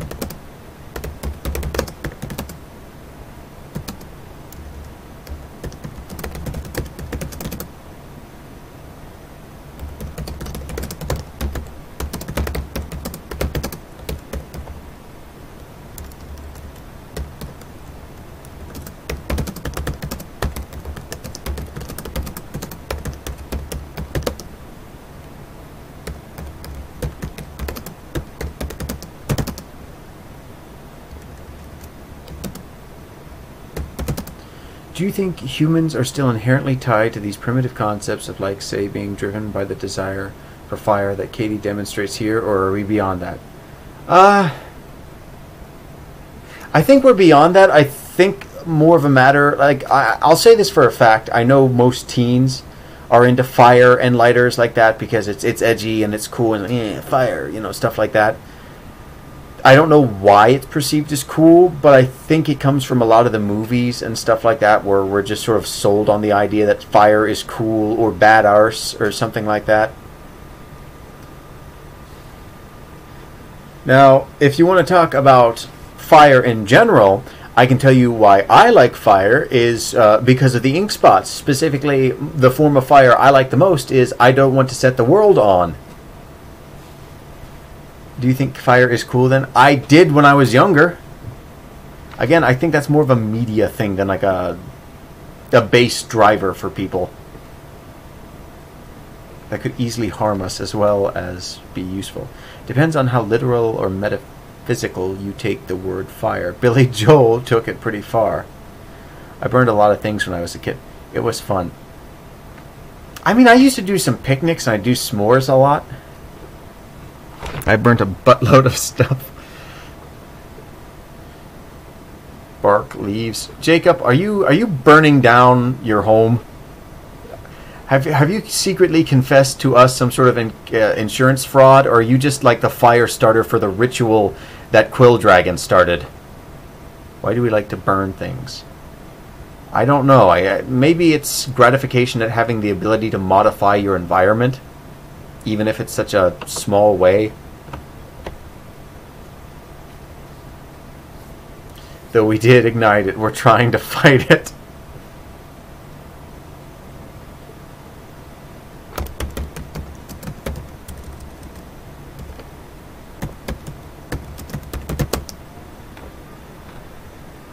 Oh, it's like that one quote, Caleb, remember?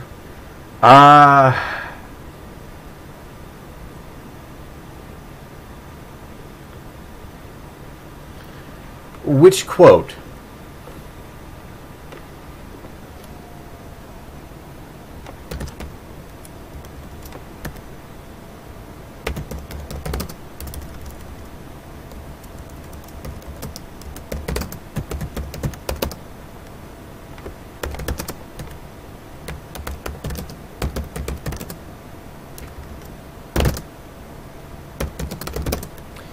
The one where they say humans see something beautiful and we have the urge to burn or destroy it.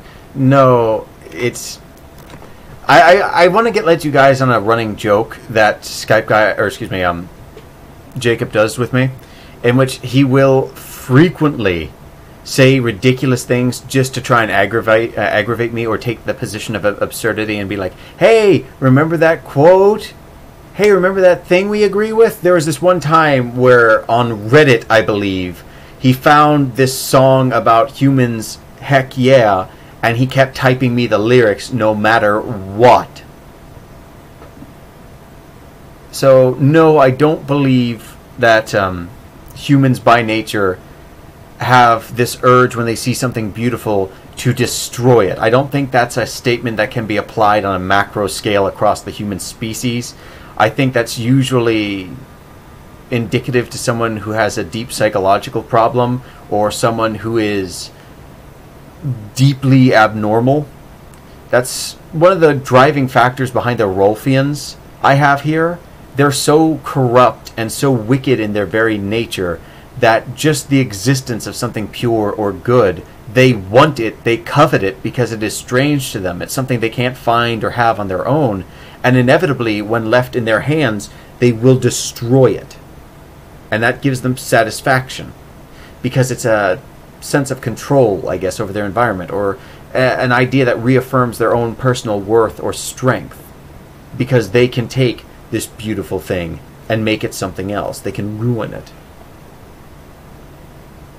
I mean, the character who said that was played by the guy who played Hannibal Lecter. Oh, yeah, okay. So, yeah. Yeah, fair point there. Okay,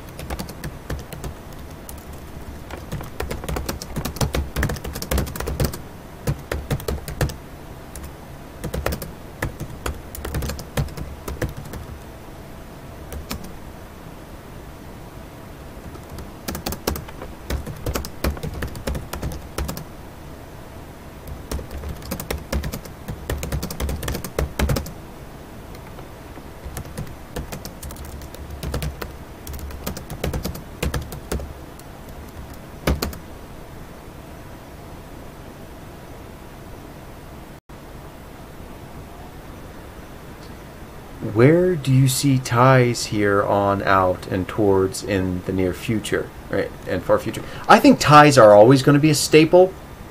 It's just how we look fancy. Now, in Infinity Quest, I kind of toy around with the general construction of them, or the look, but that shape itself, I think, always will denote a sort of air of fanciness or formality.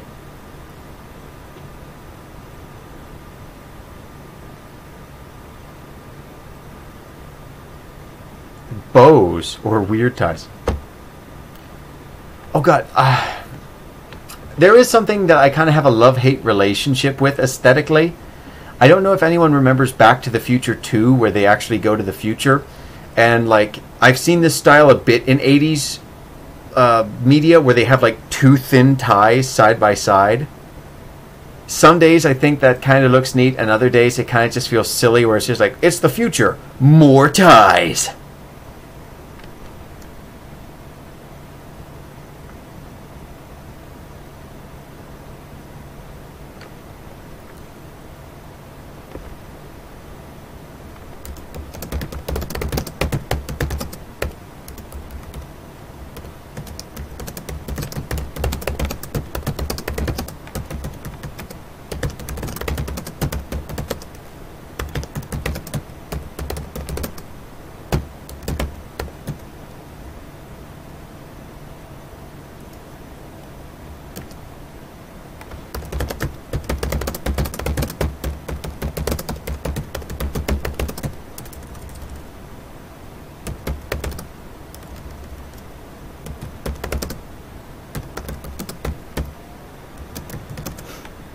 And for that matter, why does the tie give us a feeling of formality or fanciness? What is it about it inherently, or is this just a cultural thing ingrained in us? I think it's just a matter of lineage, because that's what was worn by, I guess, people in nobility or the upper crust, or some sort of cravat or something, and the cravat evolved into the tie, and just its presence in this informality and upper crust society throughout time has just left the lasting lineage. It's like anything else. Its value, its position in the world is established by the life it's led, the lineage it's left behind, or the cultural significance behind it. It's always been in that situation, so since they wore it, and I guess peasants at the time really couldn't afford it or use it, it was always, it just sort of further cemented its place as an extravagant addition to an outfit that sort of conveys formality. It's got history behind it, so its position has been assured. I moved on to the upper class because they were paranoid. because they parodied it and saw it as fashionable. Parodied it. Oh, well, that's an interesting fact. But I guess they viewed it as fashionable. So again, I guess they just decided what it was and started using it, and they just sort of usurped the meaning.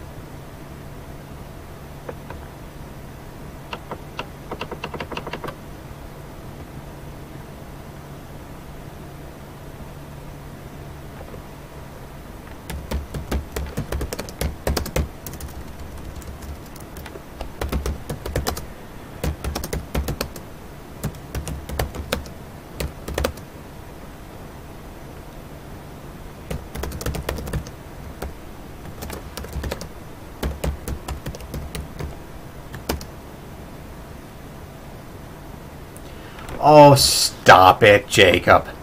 So we are slaves to the past. We must reclaim our own dates and independence.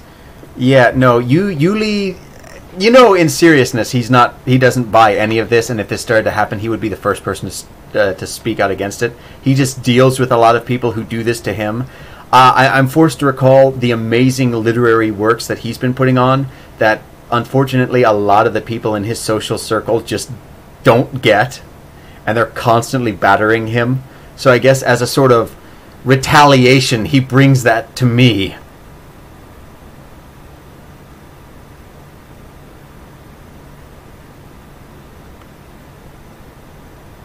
Yeah, it's slimmed down.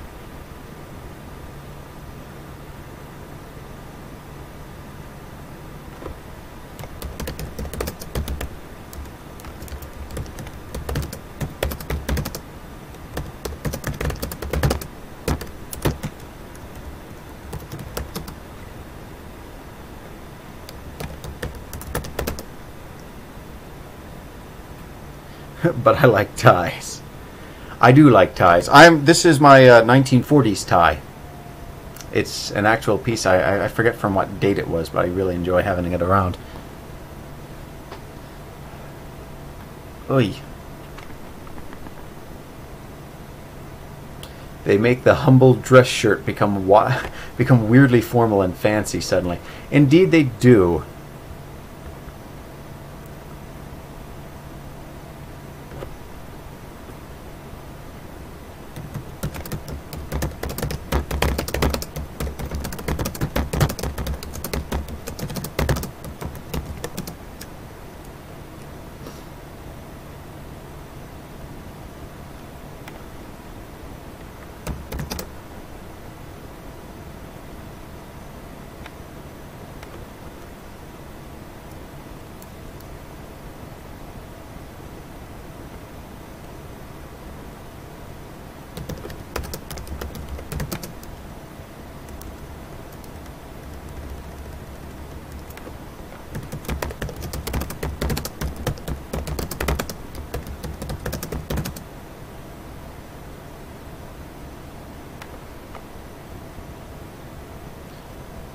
Since you're human, you mean like the William Shakespeare callers? Since your humans jump around in the fashion of history, do they bring back those Elizabethan collars? Is that the one he means? The big... they have accents in some outfits in some parties that sort of take styling from it, but no, they don't have the big dog dish looking thing around their neck. No. Some outfits will have a sort of flair of that, but that's about it. It's just aesthetically because, that's a thing.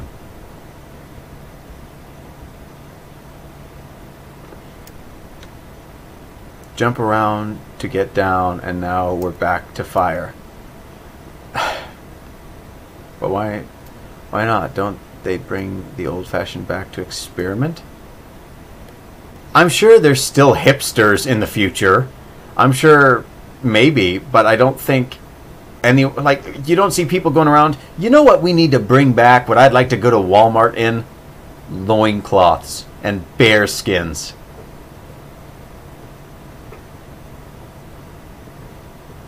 Yeah, some things just do not have appeal anymore. Granted, that said, I am the right kind of eccentric who would want to go do his shopping in full plate armor. And I've almost done that before because I go to Renaissance fairs and then on the way home I'm really thirsty and I could use a drink and I consider whether or not to stop at a convenience store and just march my metal-clad Heiner in there.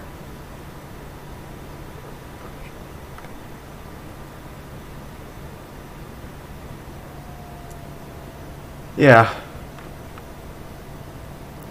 IDK, I think I could pull off bearskin. Maybe. But it's on there pretty good, and I don't think the bear would appreciate that much. There's opening. Is a bearskin, anyways. Jacob, it's what it sounds like. It's just the skinned hide of a bear that you just sort of tie around you like a shawl.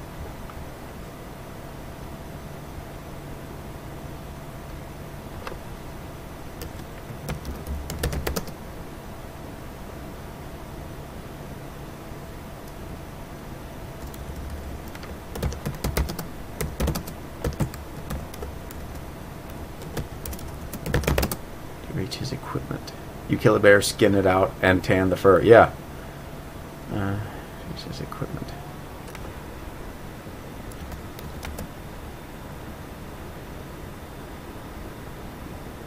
Well, most bears aren't entirely fond of people. You know, you can't blame them if you're ripping their skin off. And generally, bears are not good company unless they are blonde as the morning sun and dressed in a little red t-shirt. Because, you know, even the ones with the ties and the hats can be a little bit annoying because they're after my picnic lunches all the time.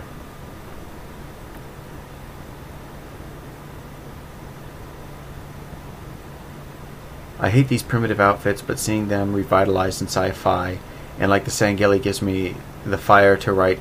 Oh god, I absolutely cannot stand the way that 343 Industries has bastardized the Halo lore, the Halo aesthetic, the visual recognition, the lore, the species, the lore! Blood pressure down, it's past 10 o'clock, just breathe, Caleb. Breathe. Okay.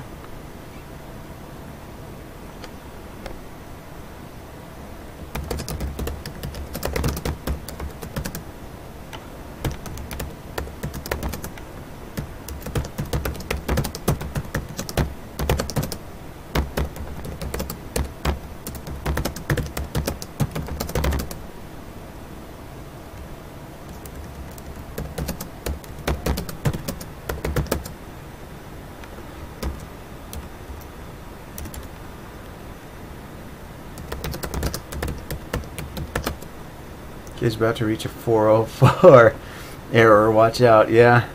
What do you guys think of aliens wearing seem to be primitive? Space fan. Me and Caleb hate it. Yeah. I believe 343 made some interesting additions and had fixable issues with Halo 4 than they made Halo 5. From a lore standpoint, they completely shat on their source material, and I believe they're on record as saying that they can't write new stories without source material. They're effectively glorified fanfic writers. What they did in explaining the origin of the flood itself is not only stupid, it's insulting, and I'm a little bit salty about it. I know I was, back in the day, I was Mr. Dirty fanfic, or not, like, I don't mean like dirty fanfic writing. I mean dirty as in, oh, you write fanfics, oh, you're scummy. I used to write fanfics about Halo, and I had my own cast of characters, and I would explore all this stuff, and I know, you know, oh, you're pleb tier fanfic writer, but I feel like, given the immense amounts of research I did into everything I wrote, I have some authority in, like, objectively looking at what they did to the lore of Halo and how they just kind of have no idea what they're working with. It feels like they want to make their own game. They're just forced to play with someone else's toys. I meant Caleb's contact. Why, though? Dirty? No, dirty I meant as sort of teasing, because I know fanfic writers don't have the exact highest standard, or not standards, highest, what's the word? the highest view of other people online.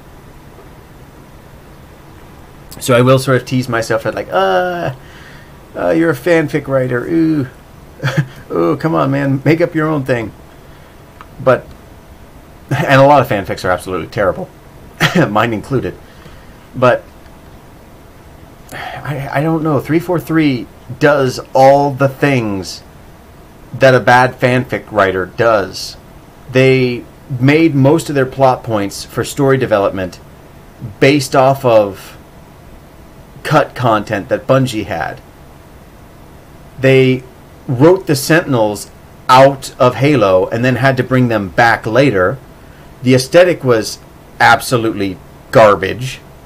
Like, Halo had a visual recognizability that just was gone in the other games. The whole... and there was one moment where Halo 4 absolutely killed Halo for me. It is when the Chief is talking to that lady Forerunner, and I believe it was wrong to show the Forerunner at all. The mystery there, the fact, are we Forerunner? The question that Bungie liked to tease us with. I think that mystery is what gave them their mystique, and just having them as noseless, weird dinosaur people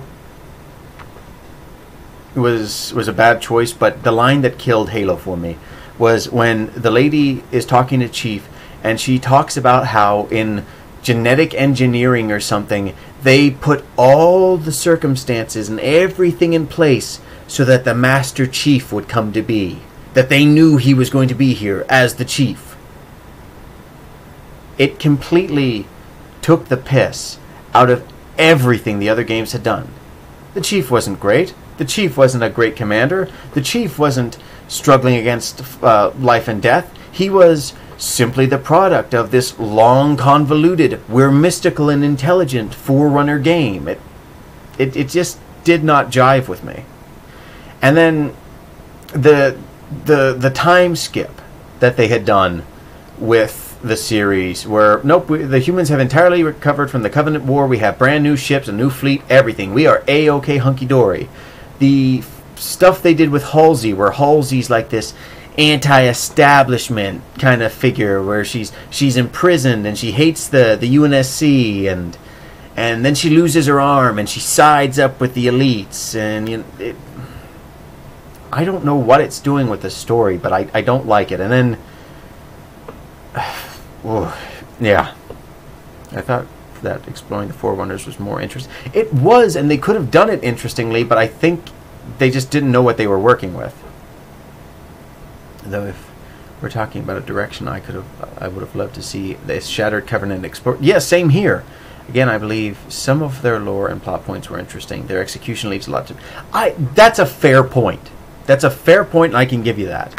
I'd love to do a video sometime about Halo and where I think it's going, or what I think they could have done better. And secondly, I wouldn't mind going back to my fanfictions and trying to do like a revamped, relaunched, reimagined the fanfics part 1 or part 2 over again. Just, if nothing else, for my own satisfaction, to know that there is a quality difference or theme difference or feeling difference. Like, it's like the McRib.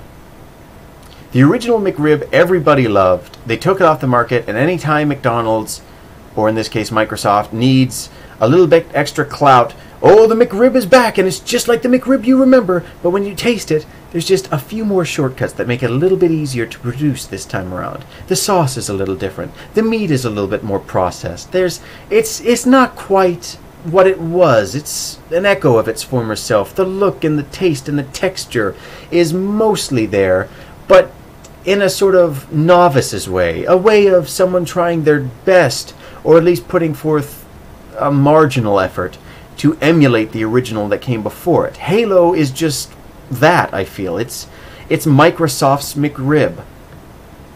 When they want to drum up some surprise, oh, McRib Infinity! When they want to bring in new people, oh, the original creators from Bungie McRib are back, so the game's going to be better, and it just isn't. And the more 343 is left to try and come up with something, the more obvious it is that its writers are subpar. And from the launch, Just watch a documentary between the two. The understanding of who the Chief is, his relevance to the story, and what his placement and character are, there are two different schools of thoughts between the two studios, and they obviously want to do something very different with the character, and it just doesn't jive. Halo 4, 5, and all the content created after Bungie became obviously bored with the series and wanted to disengage, it's night and day. It's plainly apparent that they are trying to do what they want to do in spite of what came before them. Indeed, perhaps Halo, instead of more Halo games, could have made a series centered around the Sangheili, the Civil War, yeah, or something interesting, or just let 343 do its own thing. I know nobody likes to lose something that is a classic, something that is ingrained so wholly into their childhood. I still have the Legendary Edition of all my Halo games. But sometimes, in fact all times, that series, that special thing, that wonderful moment, it should come to its end gracefully. And I feel the current culture we're in, with the way the people who produce our media view the media, we're not going to get that respectful last curtain call. We're not going to get that last slip into the annals of time. We're not going to get to cherish that moment. Because for as long as there is someone willing to give them one wretched cent for parading the corpse of something good around the street, they will dig up from whatever crusty nursing home they have to, whatever idea that you remember or might have fond feelings of, to make it dance around in the hopes that you'll throw some coins into their cup. Halo 3 is an amazing game. And there could have been a Halo 4. I don't deny it. There could have been a Halo 4. There could have been a whole new saga for the Chief. There could have been new explorations and forays into the world. Heck, I'm still interested in the ideas Bungie had for a Halo MMO.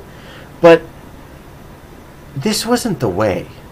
And these weren't the people. And this wasn't the time to make a Halo team. These weren't the people there to polish up the used car of Halo. Instead, they showed up in an entirely new vehicle. They showed up in a stream, or excuse me, they showed up in a jet plane. They showed up in a Concorde and tried to sell us that as Halo. I'm sad now. Stop making me sad. Make happy. Chop chop. Shup chop. Just like how Portal games are an offshoot of Part. Yeah, exactly. And the ending was hard, but it was glorious. Have you ever finished a book and loved the characters so much that the ending felt like a send-off? Yes, I actually. I have a few moments where I have instances where the characters mean more to me than what I initially thought, or that I can't go through with a plot point. Case in point, I plan to kill off a lot of the characters in my first Halo fanfiction. No way. Oh, wonderful. Yes. But in my first Halo fanfiction, I planned to kill off a lot more of the characters, and I was coming up to the death scene of one of the characters, and I had mentioned that she was scared, and my brain went, oh man, she's not going to see this one coming, because one of the characters had just consoled her for her fears. And I paused after my brain thought, she's not going to see that one coming. I went, oh, she's not even going to see this coming. She's just going to get wiped out. She's going to have to deal with a fate worse than death.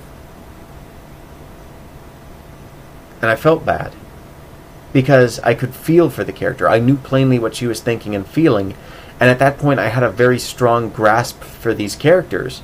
So for like 9 books afterwards, those characters endured. They survived some of the most grievous injuries, some of the most intense fights, some of the most intense things that the Covenant Remnant could throw out.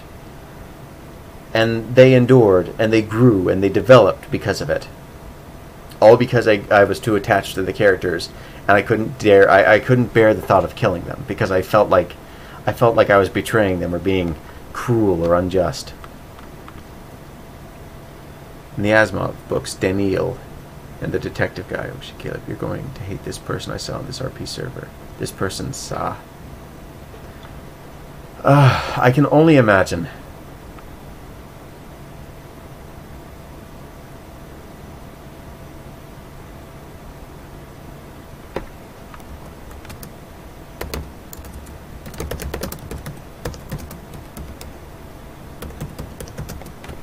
Oh, I also consider it a momentous occasion when I have to add to the dictionary a character's name with an apostrophe S. I feel like that's the moment they become a real character, when spell check has to accept that they can have a possessive and a form and own things. It says that we shouldn't be attached to characters if they die. That's cool for the story and shock value. Yeah, no, that's an idiot who's just trying to drum up cheap emotions by exploiting emotions that people have seeing someone in pain or dying. Let's be honest, though. The Covenant remnants shouldn't be a great threat to anyone if the UNSC and the Swords of Sanghelos stand together, unless Oni were involved, of course. Well, that kind of overlooks a political situation that was growing within the UNSC, because the UNSC, they were fought all the way back to Earth. Their navy is in shambles. Their methods of producing, their industry is destroyed. Plus, they have all these colonies of these dislocated people who no longer have houses or food or drinking water or medical supplies that they have to deal with. Like, speaking strictly from infrastructure, they might have won the battle, but they are in for a long road ahead of them. Especially considering that the UNSC took emergency governing powers from the government that was in place before then. So I don't see the UNSC, knowing that there's still a Covenant out there wanting to give up its emergency power, nor do I see the government that was being strong enough to actually address the situation there. Plus, with the problem of the insurrectionists that they never fully dealt with, you effectively have these camps of recruits waiting to go to the insurrectionists if they can provide for their needs and help them rediscover normalcy after the Covenant War, and just pull the UNSC and the human cause apart.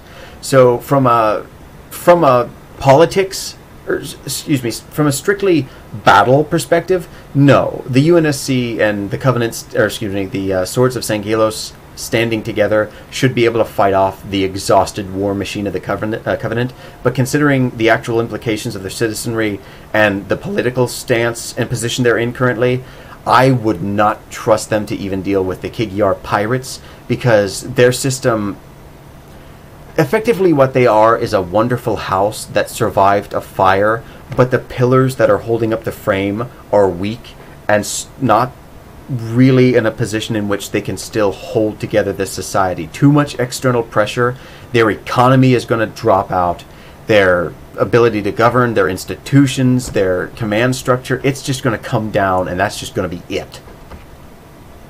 So a lot of that is things that are just overlooked for the sake of, yeah, we bring back the Covenant, and now you're fighting elites again. Yay, random. That's what you guys remember when you think about Halo, right? Even though you've been fighting alongside the elites in some form or another since Halo 2, you want to be shooting elites, right?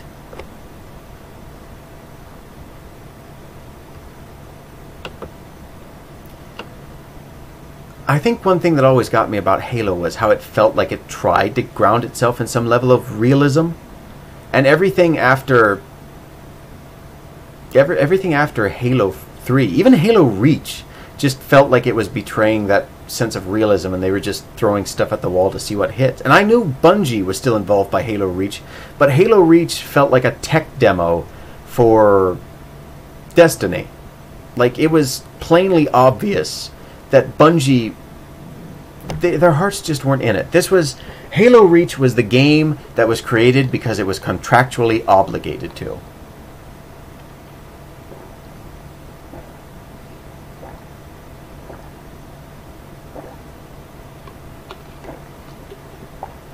I know it was made by Bungie, and it's obvious Bungie didn't want to do it. The game, it just didn't feel right. It felt like it was just a tech demo for bigger and better projects. The enemies climbing up on surfaces was brought over to Destiny. The new AI avoiding the grenades seems a lot like some of the tactics of the villains from Destiny. It just feels like Bungie was wanting out, and Microsoft said, no, you're gonna make a game. Alright, of course.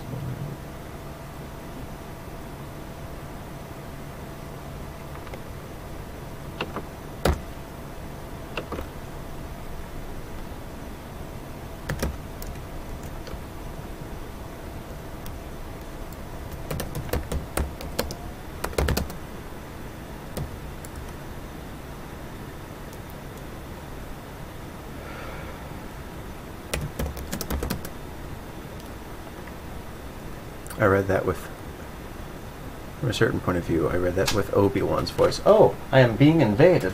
Hello, Mom. Good night, hug. I'm being held up for a hug. Oh, here we go. Good night, Mom. Good night. Say hello to everybody so far. We're still streaming. You are on camera, probably from about the chin down. Happy Thanksgiving, everybody. Good night. And I will be off of here soon. Don't worry, I won't keep you up.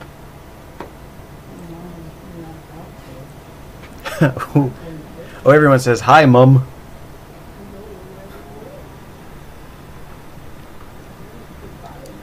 Oh, Gidge has returned. Oh, Gidge is probably going to hold me up for a hug as well. Right, as with the presence of...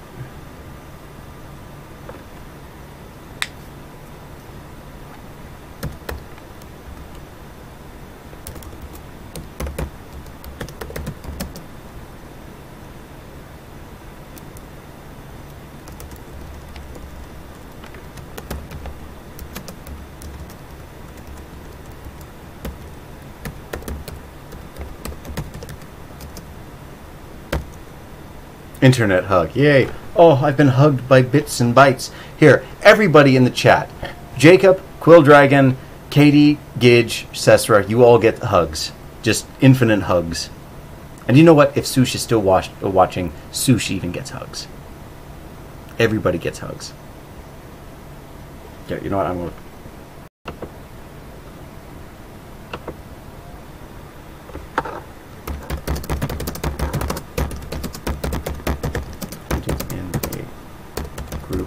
Hug. Resistance is futile. Eehee, hugs.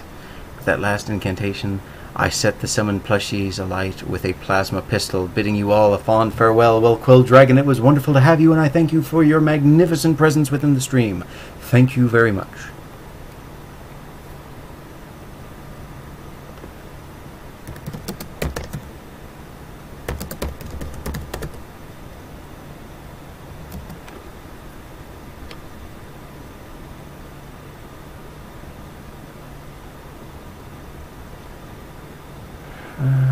Back into the void. Well, anyway, we've done a good bit of work. I think I'm going to call it for the night.